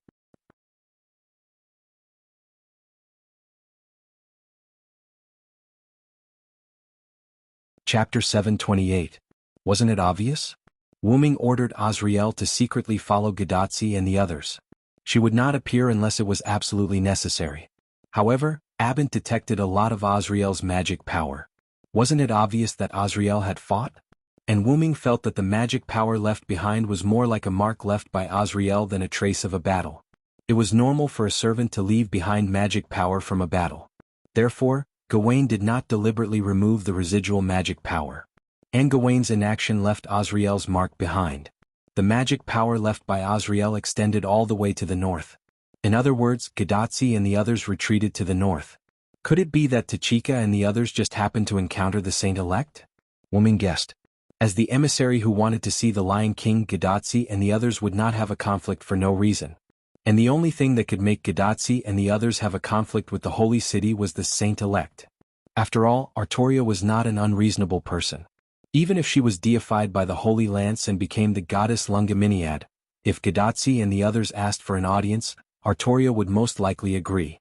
Even if it was because of Chaldea's action of saving the 5 singularities, when Gadatsi and the others asked for an audience, Artoria would agree to see them. Wuming estimated that when Gadatsi and the others came here, the Saint-Elect happened to be at the gate of the Holy City. Gadatsi and the others could not bear to see the refugees who were not selected to be slaughtered, so they intervened to stop the Saint-Elect from going on. However, it was not correct to say that they stopped it. It should be said that they obstructed it. Because Gadatsi and the others did not have the strength to fight against Gawain. Not to mention Da Vinci in the face of the Knights of the Round Table, The immature Matthew could only protect his master, and Azrael was also ordered by Wu Ming to not show up easily. And their opponent, Gawain, the gatekeeper of the holy city, Wu Ming guessed that he must have received the blessing from the Lion King, just like Tristan. However, even if Gawain did not receive the blessing, Gadotsi and the others could not deal with him. And with Wu Ming's understanding of Gadotsi, after seeing the refugees being slaughtered, she would definitely intervene. She knew that it was impossible, but as long as it was the right thing to do, she would still do it. This was the spirit of the last master of Chaldea, Fujimaru Rika. It was this precious spirit that made all the servants who met Gadotsi were willing to work for her. In fact, to put it simply, Gadotsi had the charisma to attract servants. In this singularity, Wu Ming did not encounter any servants who were alone. So Wu Ming did not know if there would be anyone other than Azrael to help Gadotsi. Wu Ming would think of the worst-case scenario. Gadotsi was no match for Gawain, and under Azrael's cover, she fled with some of the refugees. As for why they didn't escape with all the refugees, Wu Ming had underestimated Gadotsi. They really didn't have the ability to do so. At most, they could only bring a portion of the refugees away. Even with Azrael, it wouldn't be enough. After all, their number was too small, and it was simply impossible to cover all the refugees. Putting this aside for the time being, Wu Ming had discovered that something was wrong. According to Azrael's remaining battle magic, the direction of escape was the north. Logically speaking, if Gadotsi wanted to escape, she would not escape to the north. After all, Wu Ming was her strongest backing, so she should escape to the west where Wu Ming was. And being forced to retreat to the north did not make sense. With Azrael's cover, Gadotsi was fully capable of moving toward Wu Ming. There was no need for her to go to the unfamiliar north. But Gadotsi still chose to lead the refugees to the north under all kinds of unfavorable circumstances. So, there was only one possibility. Someone suggested that they go to the north. And who was this person? Wu Ming guessed that it was most likely Hassan. It was very likely that Gadotsi and the others came to the holy city to meet the Lion King, but they saw the solemn knight slaughtering the unselected refugees at the end of the holy selection. This made Gadotsi and the others stop them. And it just so happened that Hassan was around. However, Hassan was an assassin and did not have much combat strength. Therefore, under Azrael's cover, Hassan proposed to transfer these refugees to the mountains in the north. That was Hassan's territory, and the villages there were extremely difficult to find, so it was suitable for these refugees. As for why Hassan came to the holy city, it was easy to guess. Hassan had reasons such as wanted to sneak into the holy city to assassinate the Lion King through the holy selection, learned from the refugees rescued by Wu Ming that the holy selection slaughtered the unselected refugees in order to save them, and happened to meet him while collecting information. In short, there were many ways to explain why Hassan appeared here. However, Wu Ming did not know which Hassan met with Gadotsi and the others. However, Wu Ming felt that there was a high possibility that it was the smoke-drunk Hassan whom he saved. What? It was because she was the one who brought back the refugees who knew the truth about the holy selection. Wu Ming could be sure that there was more than one Hassan on his back, but Wu Ming was not sure if these Hassans could communicate with each other. Even Wu Ming knew that a cunning rabbit has 3 burrows. In order to avoid the pursuit of the holy city, those Hassans would not have arranged their existences together. If they could not communicate normally, then the Hassan who came here to help Gadotsi and the others was most likely the smoke-drunk Hassan. However, there were exceptions to everything. These were just Wu Ming's guesses. However, one thing was clear. Gadotsi and the others were not in the holy city. Instead, they went to the mountains in the north with Azrael. In this way, there was no need for Wu Ming to continue staying here. With this thought in mind, Wu Ming nodded to himself and then spoke to Abent. Abent, follow the magic power left behind by Azrael and head north. Wu Ming was not prepared to meet with Artoria and the Knights of the Round Table now. The most important thing now was to find Gadotsi and hand over the Holy Grail to Chaldea. However, Abent did not know what Wu Ming was thinking, and neither did Gabriel. Gabriel only knew that she, Wu Ming, and Abent had just arrived here and were about to leave. Hey, Master, are you leaving now? Don't you want to stay a little longer? Gabriel said coquettishly. No, let's find Azrael and the others first. Hey, why are you doing this? Gabriel looked unhappy. Then Wu Ming once again raised his fist. This caused Gabriel's unhappy face to instantly turn into a happy one. Compared to Gabriel's displeasure, Abent was much more obedient. If his master said he was leaving, then he would leave. However, Wu Ming came so ostentatiously and wanted to leave so simply. It would not be so easy. That was because Gawain had already reported to a groupin, and a groupin had already woken up the Lion King who often slept.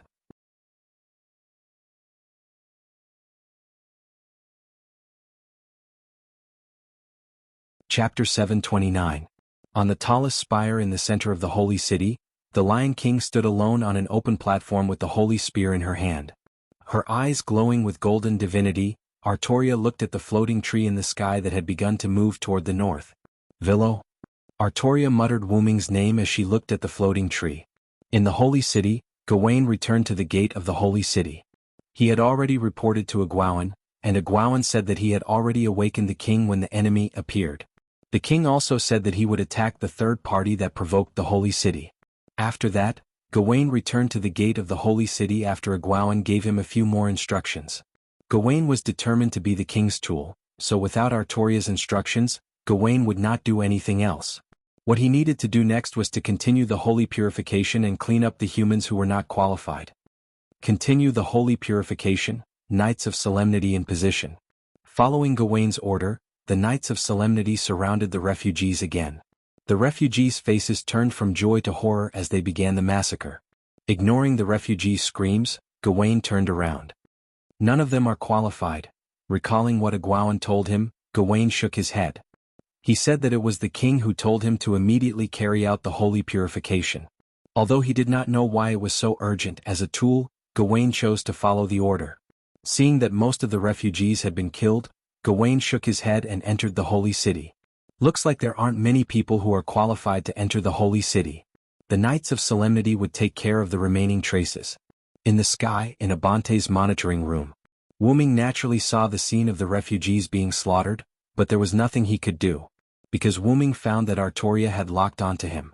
Although Abante could not detect the holy city, Wu Ming, who had a special connection with Artoria, could feel that he had been locked onto by the holy spear.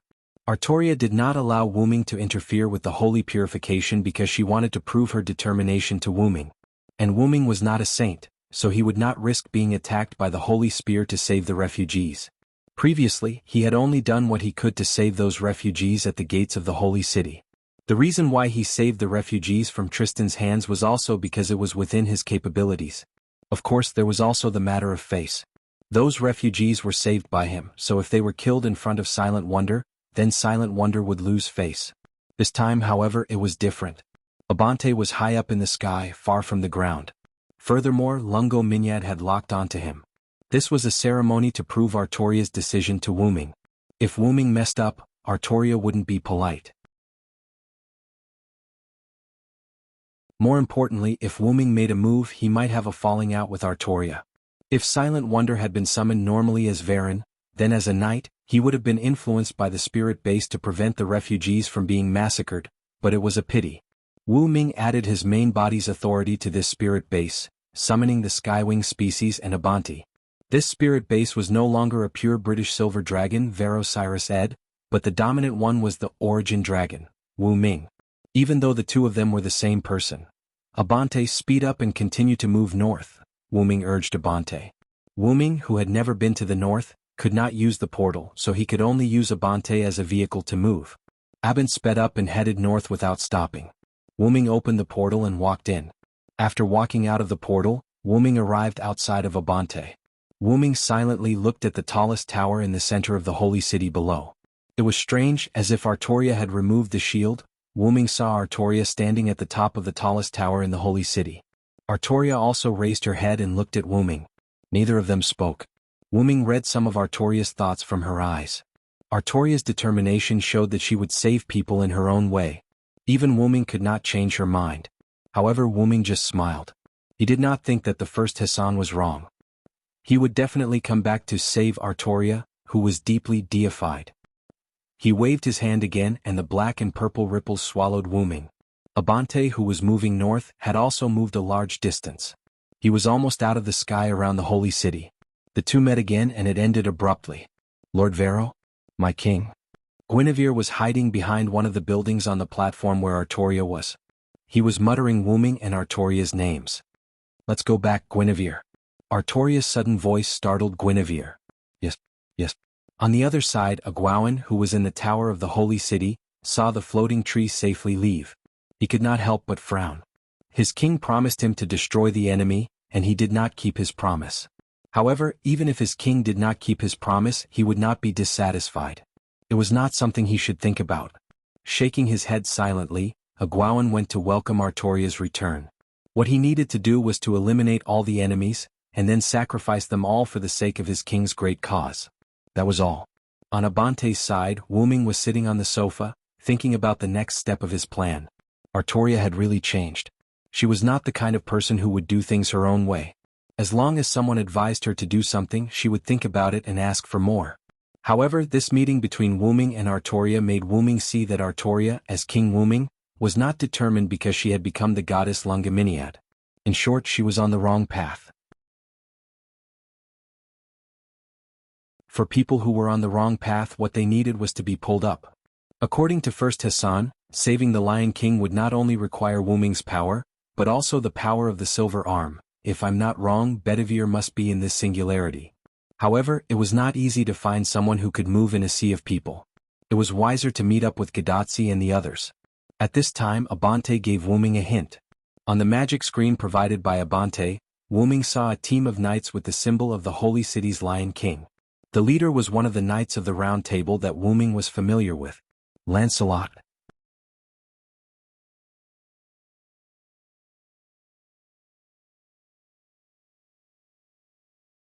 Chapter 730. That's right, the leading knight was a knight in purple armor, and this knight was Lancelot. What's wrong? Master, do you know that knight? Giliel heard Wuming's muttering and moved her head closer. Yes, I do know him. Wuming nodded, but his expression was a little awkward. Lancelot was indeed a very upright person. He was recognized as the #1 knight under Artoria other than Wuming. As for why Wuming had to be excluded, it was because the other knights thought that Wuming was simply a monster, and could not be included in the ranks of comparison. But that was not the main point. The main point was that Lancelot actually liked Guinevere. Guinevere liked Wuming, and compared to Guinevere, Wuming liked Artoria more. Artoria took the initiative to distance herself from Wuming because of the king for the people reason. This relationship was like a third-rate idol drama, which made Wuming feel quite helpless. Of course, Lancelot liked Guinevere when the timeline was correct. King Arthur's story had silence involvement, and it was very likely that a lot of changes had taken place. The story of The Long March to Seize the Bull, and the Epic of Gilgamesh, also had a butterfly effect because of Wuming's intrusion. It was already different from the original, that Wuming knew. But one thing was certain. Wuming had read the story of King Arthur in the world of the War of the 14 Knights, and also read the story of the deceased King Arthur in the world of Mayu and Ilia. In the story, Lancelot did not exactly show his love for Guinevere. What did this mean? This meant that every world was affected by Wuming. It turned out that although it was a parallel world because of Wuming's special identity, as long as Wuming made an impact on history in a parallel world, there would be stories of Wuming in every parallel world because of Wuming's special identity. But this did not mean that countless Wuming had experienced an adventure in every parallel world. In Wuming's view, it was more like a copy and paste between worlds. Take for example, the Gilgamesh that Wuming met was obviously the female version, but the male version was also quite familiar with Wuming, and Wuming was also very familiar with the male version of Gilgamesh as if they had lived and experienced together. Therefore, Wuming wasn't unfamiliar with the male version of Gilgamesh, and Wuming wasn't unfamiliar to the male version of Gilgamesh either. It was as though Wuming was the male version of Gilgamesh's Hyunryong. But Wuming didn't experience it with the male version of Gilgamesh. In other words, all the Wuming in the parallel worlds had become one person just like Zelik. And the story that Wuming participated in was no longer the story that Wuming knew from the beginning of the ordinary world. At the end of King Arthur's story, Guinevere was burned at the stake after Morgan Le Fay's scheme failed and revealed the fact that she loved Wuming. In the end, Lancelot robbed the execution ground in the name of loving Guinevere. But Guinevere had also told Wuming with certainty that nothing happened between her and Lancelot. Wuming could see that Guinevere didn't lie to him. As a reader who had read the King Arthur's legend without Vilo the Ransword, Wuming knew that the reason why Lancelot fell in love with Guinevere was because during the process of being Guinevere's knight, both of them gradually developed a spiritual love because of King Arthur's sigh. And Guinevere's knight became Wuming, so Lancelot shouldn't have fallen in love with Guinevere anymore. Therefore Wuming didn't need to feel awkward. After all, nothing happened between him and Guinevere. Master, I feel that you and this guy named Lancelot don't have a good relationship." Gillian looked back and forth between Wu Ming and Lancelot on the big screen as if she really saw some clues. Then Gillian was warned by Wu Ming's iron fist. "No matter what, let's meet Lancelot first." Seeing that Lancelot's direction wasn't the holy city, Wu Ming was curious. There were no houses to live in there, only a large mound. It was impossible for the people of the mountain to live there. So, what did Lancelot go to do? Wu Ming let Abent continue to head north. Although he was a little worried about Gillian staying in Abent's body alone, Gillian, who had been given the Vitality incarnation, wouldn't make Wu Ming worry. Then Wu Ming opened the portal connecting to the ground and walked in. "Hee Abent, let me see why Master went to find Lancelot." As soon as Wu Ming left, Gillian stopped covering her head and flew to the big screen excitedly. However, the big screen that was playing Lancelot suddenly turned black. "Hey! Why is it like this, Abent?" Gillian shouted regretfully. Then a line of words appeared on the big screen. "Hey! What's this?" Gillian curiously went up. "If I knew you would peep at me, I would have let Abent cut off the image when you came over. Just wait for another bump on your head." Sigh. Gillian was stunned. Then Gillian's sorrowful voice was heard. Hey. On the ground, in the shadow of a mound, a dark purple ripple opened and Wu Ming walked out. Was that Gillian's scream just now? Wu Ming smiled as he looked at the teleportation gate that was almost closed. She's really dishonest. Shaking his head, Wu Ming stopped thinking about Gillian. The mound that Wu Ming chose was a mound that Abent had detected that Lancelot's troops had to pass through. Presumably, Lancelot would arrive soon. Wu Ming looked at his clothes. "Before that, I should change into a knight's armor." As Wu Ming spoke, magic power surged and covered Wu Ming's entire body, including his head. A few seconds later, a handsome silver-white knight wearing armor and a cloak appeared. "Now all I need to do is wait." After saying that, Wu Ming casually sat cross-legged and waited quietly. After a few minutes, Lancelot's troops, which were not moving very quickly, arrived. As Wu Ming was sitting in the shadow of the mound, ordinary knights would not be able to see him clearly from afar. However, with Lancelot's eyesight, he could naturally see him clearly. Everyone stop advancing and rest. Lancelot's pupils suddenly shrank, and he immediately issued an order to the troops behind him. Then he rode his horse towards Wu Ming's location.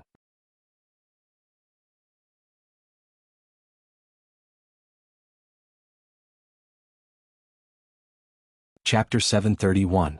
The horse's speed was not fast, so Lancelot gave up halfway through the ride. Lancelot agilely jumped down from the horse and ran towards Wu Ming's direction. The black horse that was abandoned by Lancelot stopped and stayed where it was. Lancelot came to a position a few meters in front of Wu Ming. Lancelot, who was dizzy with joy, calmed down. "You." Lancelot didn't know what to say for a moment. It was as if his voice recorder was stuck. "What, don't you recognize me, Lancelot?" Wu Ming, who was sitting cross-legged, looked at Lancelot and took off his helmet. The helmet turned into magic power and disappeared with the wind like sand. Then Wu Ming's face, which was rather familiar to Lancelot, appeared.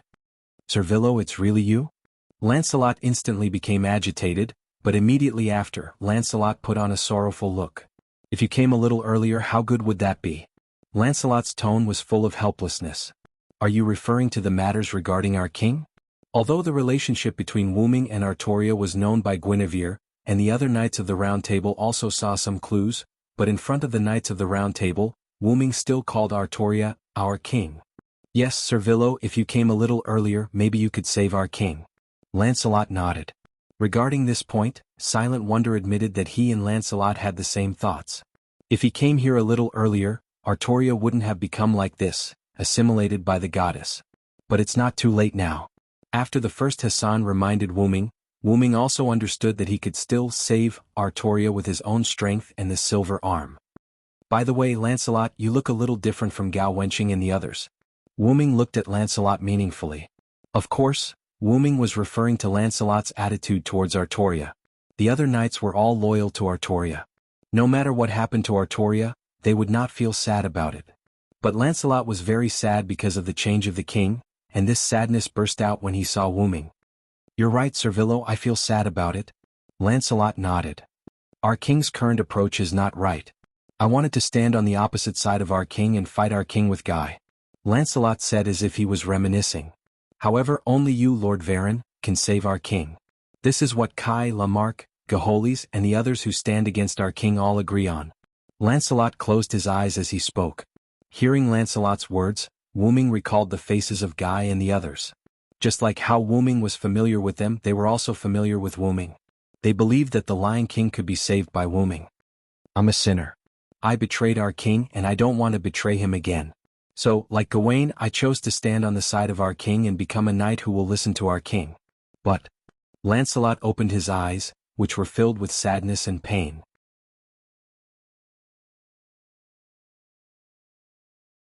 "I don't want to see our king go down the wrong path. I don't want to see our queen cry. I don't want to see Camelot die." "Don't want to see our queen cry?" Hearing this, Wu Ming was a bit surprised. It seemed that Lancelot still had some yearning for Guinevere. "Guy and the others understood the pain in my heart. They understood me and entrusted the important task of finding you to me. After that, I volunteered to become a ranger knight, hoping to find you in advance." Lancelot did not believe that Wu Ming, as a knight of the Round Table, would not be summoned. Lancelot believed that, just like Galahad and Bedivere, Wu Ming must have been summoned to another place in this area because of some unforeseen circumstances. Heaven did not disappoint the faithful. Lancelot finally found Wu Ming today. "I finally found you, Sir Villo." Lancelot looked at Wu Ming with hope and excitement. However, Wu Ming did not care much about Lancelot's excitement. "I say, Lancelot, it must not feel good to kill a friend." Wu Ming turned his head to the distance and looked at the scenery in the distance. Lancelot was silent. How could it feel good? Whether it was Tristan, Gawain, Mordred, or Lancelot, although they were all on the king's side, the matter of killing a comrade was still a knot in their hearts. Even the most cold-hearted and seemingly most loyal to the king, a gull who was not important to the king, had a slight fluctuation in his heart. After all, they were comrades who had fought together for more than a decade. Even if he knew that they had all become heroic spirits and descended in the form of servants, how could he just kill them? The pain and sin of killing a comrade with his own hands would not disappear. Presumably, Guy and the others also thought the same. Not only did they have to brandish their swords at their own compatriots, but they also had to attack the king they were loyal to. How much condemnation did they have to make such a decision? Seeing that Lancelot did not say anything, Wu Ming spoke. "I have been to the holy city and met the king and queen. Gawain also told me about you." Lancelot was stunned, then his eyes became gloomy. With Gawain's personality, he must have told Wu Ming everything. The Villo must be very disappointed in us. Not only did we not stop the king, but we also killed our own. The thing that left the deepest impression on me was that Gawain told me about Gareth. Lancelot's expression became even gloomier. Whether it was the accidental killing of Gareth in his previous life or the guilt of not being able to kill Gareth in this life, Lancelot's heart was painful. "That child is still as innocent as ever, just like Galahad," Wu Ming said with nostalgia. Wu Ming did not have the slightest sadness or anger, as if he was talking about an ordinary matter. "Don't stand, sit down and talk," Wu Ming said to Lancelot with a smile. Lancelot was puzzled by Wu Ming's emotions. Why was he always so calm? But in the end, Lancelot sat down beside Wu Ming. "Every knight of the Round Table is a good person. Guy and the others chose to stand against Artoria, and you chose to be completely loyal to Artoria." Wu Ming did not add the honorific Qin, nor did he address Artoria as queen. The tone of his communication with Lancelot also changed from colleague to friend.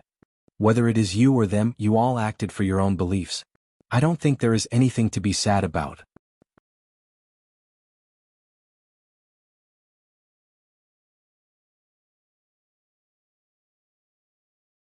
Chapter 732. Lancelot listened quietly and did not interrupt. In order to prevent Artoria from going astray, they stood against her. In order to make up for the mistakes of your past life, you stood on Artoria's side. Even if you betrayed the king you served, even if you killed your own people, it was a choice you made based on your own beliefs, and you worked hard to live for it. Wu Ming paused for a moment, then looked at Lancelot. "This result may be sad in the eyes of others, but in my opinion, as a knight of the Round Table, this is not something to be sad about." "Lord Villo?" Lancelot looked at Wu Ming blankly. "Take Gareth for example. She believed that the king was right and she thought the same when she left. However, her pure spirit, which was not weaker than Galahad's, could not bear the inner condemnation of killing her own people, so she chose a suitable time to voluntarily leave. In my opinion, Gareth did a good job. Take you for example. In order to find me, you endured the pain of killing your own people. Take Artoria for example. She proved her will to me and I witnessed Artoria's proof. For this, a group of refugees died in front of me. This sentence shocked Lancelot. As someone who knew Wu Ming well, he knew that Wu Ming would not be stingy to help those who could be saved. Then Wu Ming's eyes became firm. However, if I had to do it again, I would still choose to stand by and do nothing. There was no such thing as a free lunch in the world, and there was no such thing as a free lunch. There was no such thing as a free lunch. In order to stop Artoria, Guy and the others were filled with condemnation. In order to protect Artoria, Lancelot and the others were stained with the blood of their own people. In order to protect humans, Artoria chose to turn them into specimens and bear the pain of others' incomprehension. In order to be loyal to Artoria, Gareth chose to be stained with the blood of his own people and had a nervous breakdown. In order to bear witness to Artoria's decision, Wu Ming did not save them, which went against his usual style. The price was light and the result was the same. There is no need to be sad about the past. Even if this sadness was caused by us, no matter what, this is the choice of the Knights of the Round Table. All we need to do is to look forward. Wu Ming wouldn't be immersed in the past. This was his way of survival as the origin dragon. This was also why Wu Ming's heart hadn't aged and was forever filled with the vigor of a youth. Because his heart was looking forward. Lancelot fell into silence. Wu Ming was right. It was because of his hesitation, because he was immersed in the guilt of betraying his king in the past, that he decided to be completely loyal to Artoria in this life. It was because Gawain felt guilty that his dissatisfaction with Lancelot had led to the Battle of Camlan, which ultimately led to the fall of Arthur's dynasty. That was why Gawain chose to be completely loyal to Artoria and become a tool without thinking. Tristan had hurt Artoria because of his words when she was alive. In order to make up for it, he also decided to be completely loyal to Artoria. It was the same for everyone. Because they wanted to make up for something, they chose to stand in their original position and wanted to do better. If we all let go of the past, will we be able to pull our king back from the wrong path? Lancelot said thoughtfully. However, they had already come this far. Just like Wu Ming said, they shouldn't be immersed in the past. They had to look forward. In short, I have found a way to save Artoria. Don't worry, leave it to me, Lancelot. Wu Ming said with a smile and extended his hand to Lancelot. Lancelot was stunned, then shook Wu Ming's hand. Yes, I'm counting on you, Lord Varro. This was a promise between friends. Lancelot chose to believe in Wu Ming. Then Lord Villo, what do you want to do next? Do you need to go to my camp to prepare? Lancelot stood up and asked respectfully. Now that the conversation between friends had ended, Lancelot also added a respectful title to Wu Ming. You have a camp outside the Holy City? Wu Ming was stunned. Was Lancelot not going to return to the Holy City to stay? Because I was anxious to find you, I have applied to stay outside for a long time.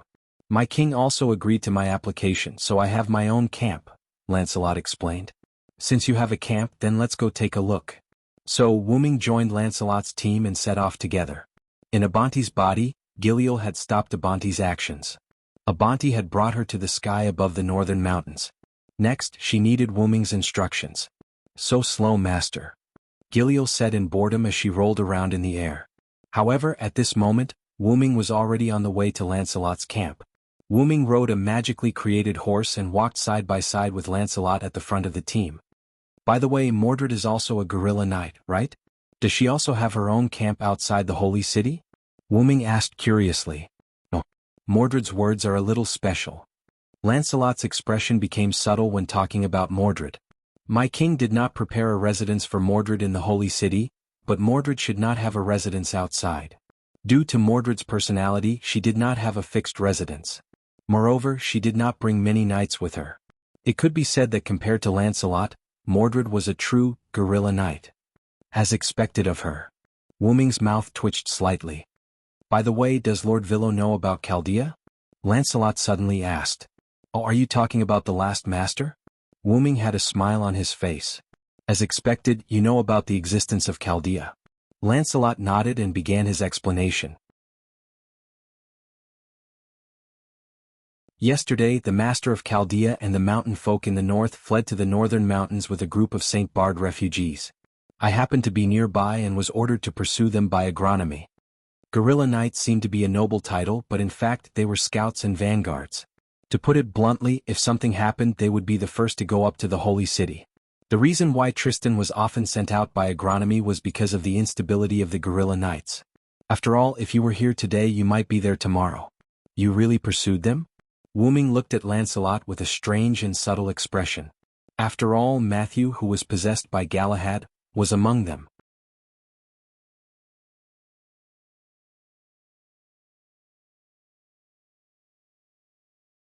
Chapter 733. Actually they didn't. Lancelot shook his head and continued. When I caught up with them they were already at the edge of the mountain. Immediately after, Lancelot explained to Wu Ming. Because Lancelot did not want to catch Chaldea's people, he went easy on them a little. In Lancelot's opinion, it was not a big deal at all. As a result, most of the refugees entered the mountain. Most of the refugees had already entered the mountain, but when Lancelot caught up with Gadazzi and the others, there were still many refugees who did not enter the mountain. Gadazzi and the others who were at the back did not enter the mountain either. Just as Lancelot was about to take down Gadazzi and the others and take this opportunity to show his goodwill, someone appeared to stop him. A green-haired girl with angel wings came from the direction of the holy city and attacked me. Hearing Lancelot's words, Wu Ming's expression became slightly subtle. Unsurprisingly, the green-haired girl was Azrael. Because Lancelot received the news that the refugees were intercepted halfway, he did not know what happened in the holy city, so he was very surprised by the green-haired girl's arrival. That was a servant. I could clearly sense it.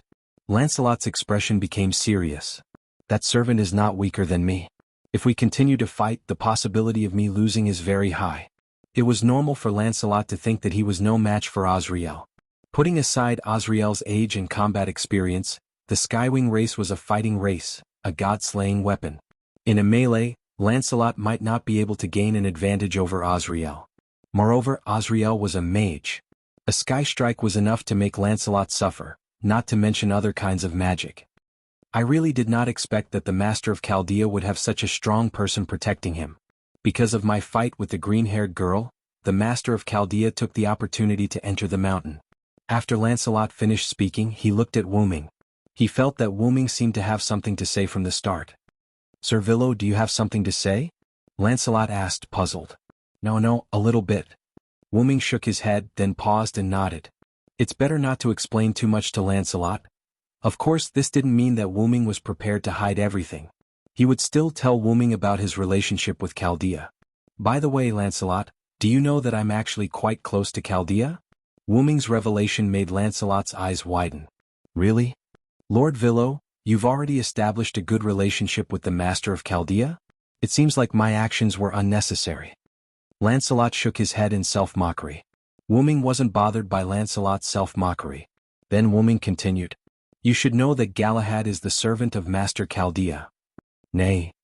Suddenly, the black horse under Lancelot let out a blood-curdling screech. Wu Ming looked over and saw that Lancelot's body had tensed up. This made Lancelot's legs exert a lot of strength. The powerful leg force caused a lot of pressure on the black horse's abdomen, causing the black horse to neigh. Hey, Sir Lancelot, your mount can't stand your strength. Be careful. Wu Ming immediately reminded. I'm sorry, Sir Villo, I've made a fool of myself. Lancelot's tensed body immediately relaxed. The former, I'm sorry, was said to his mount, and the latter was said to Wu Ming. Although it couldn't be compared to his mount when he was alive, this black horse had accompanied Lancelot for a long time.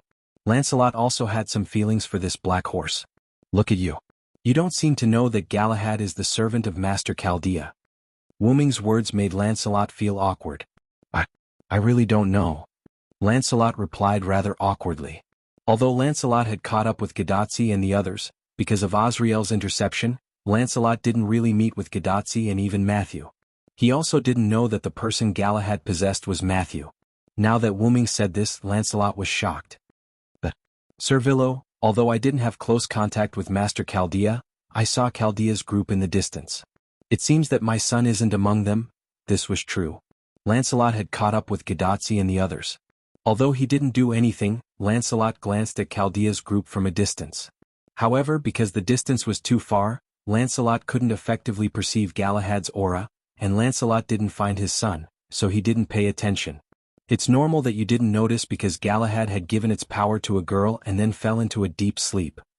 I see. Is it a demi-servant? Lancelot nodded. After all, he was also a regular servant. He still understood the operation of possessing others and falling into a deep sleep after handing over power. But, Lancelot, you don't seem to know anything. Wu Ming cast a strange look at Lancelot. Just from the fact that Lancelot didn't know that Wu Ming had been to the Holy City, it was enough to see that Lancelot's information was slightly outdated, not to mention that Lancelot also had a lot of mistakes in other aspects. This can't be helped. Lancelot smiled helplessly and shook his head. After all, a Grumman doesn't like me very much. Compared to the betrayal of others in a Grumman's eyes, Lancelot's betrayal was more shameful, so he was quite displeased with Lancelot. Not to mention that Lancelot himself also asked to stay outside the Holy City, which was what a Grumman wanted. In other information, a Grumman even deliberately withheld information and deliberately didn't tell Lancelot. Just like Wu Ming's matter, a Grumman deliberately didn't tell Lancelot. After all, Lancelot, as a guerrilla knight, ran around all day and basically didn't need any information, so a Grumman simply chose not to tell Lancelot. The order to intercept Gadazi and the others was given to him by Egwene when he found out that Lancelot was in the vicinity of the Holy City, and he chose to attack.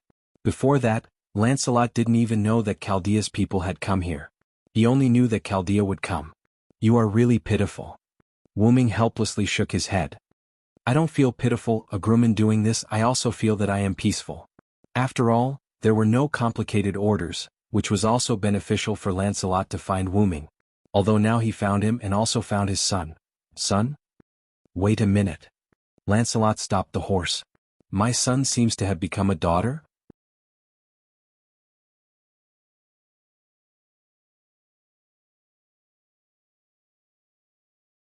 Chapter 734.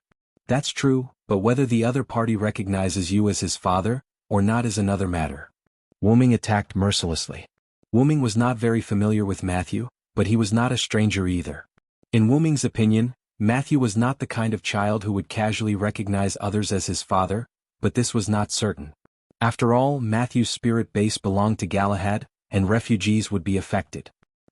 Lancelot fell into a deep silence. Unlike Wu Ming, Lancelot thought that he had a good relationship with Galahad.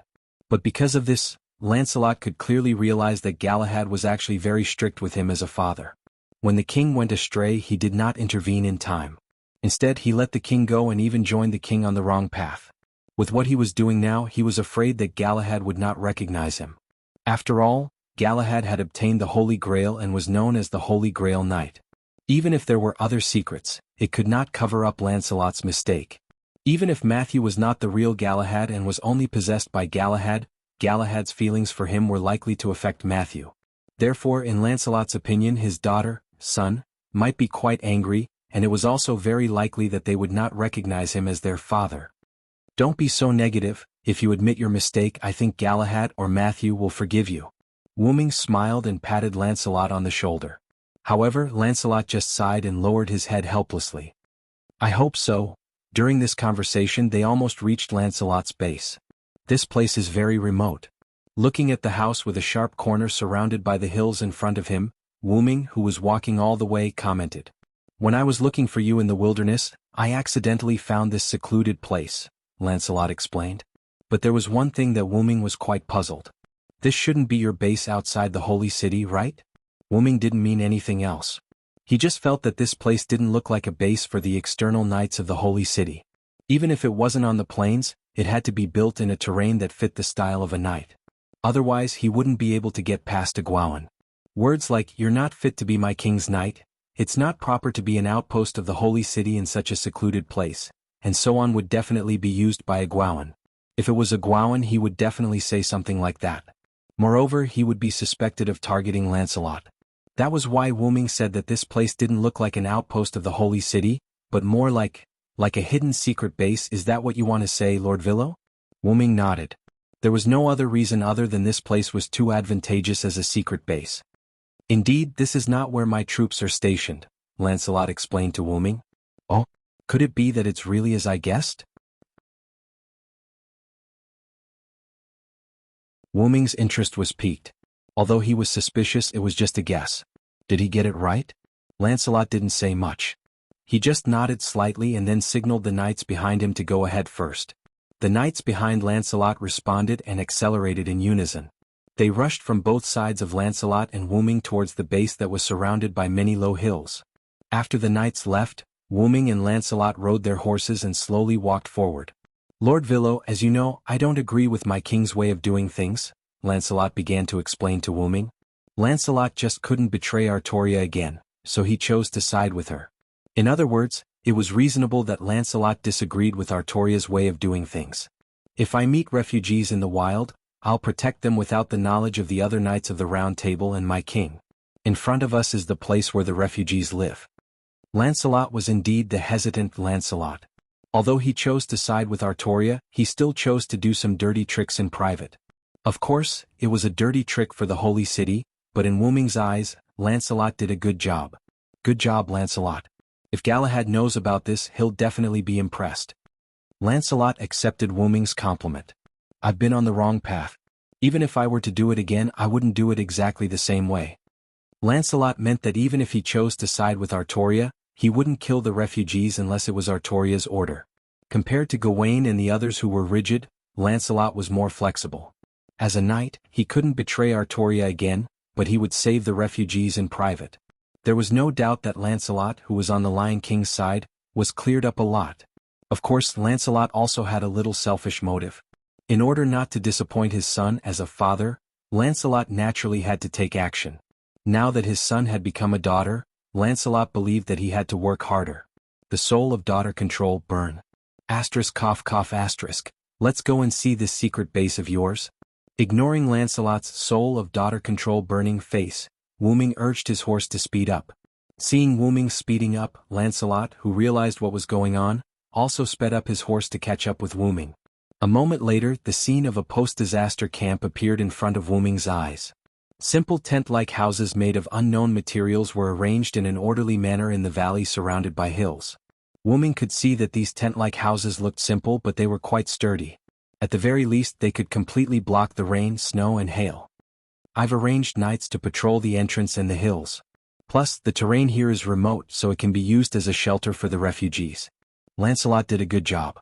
There were patrolling knights around the camp, responsible for security. There were also many ordinary people walking between the tent-like houses.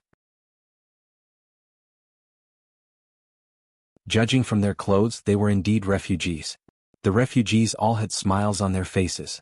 Although they were trying to find joy in the midst of hardship, their smiles were not fake. Because it was the Middle East, water was relatively scarce. However, Wuming unexpectedly saw a rather simple well in the corner. You're tuning in to the Han Lee's Wuxia Chronicles YouTube channel. We're so grateful for your support, and don't forget to subscribe to join us on this incredible journey through captivating stories. Your generosity through donations truly makes a world of difference, as it's the primary source of revenue that allows me to expand and enhance this channel for you. Thank you from the bottom of my heart for being a part of this adventure.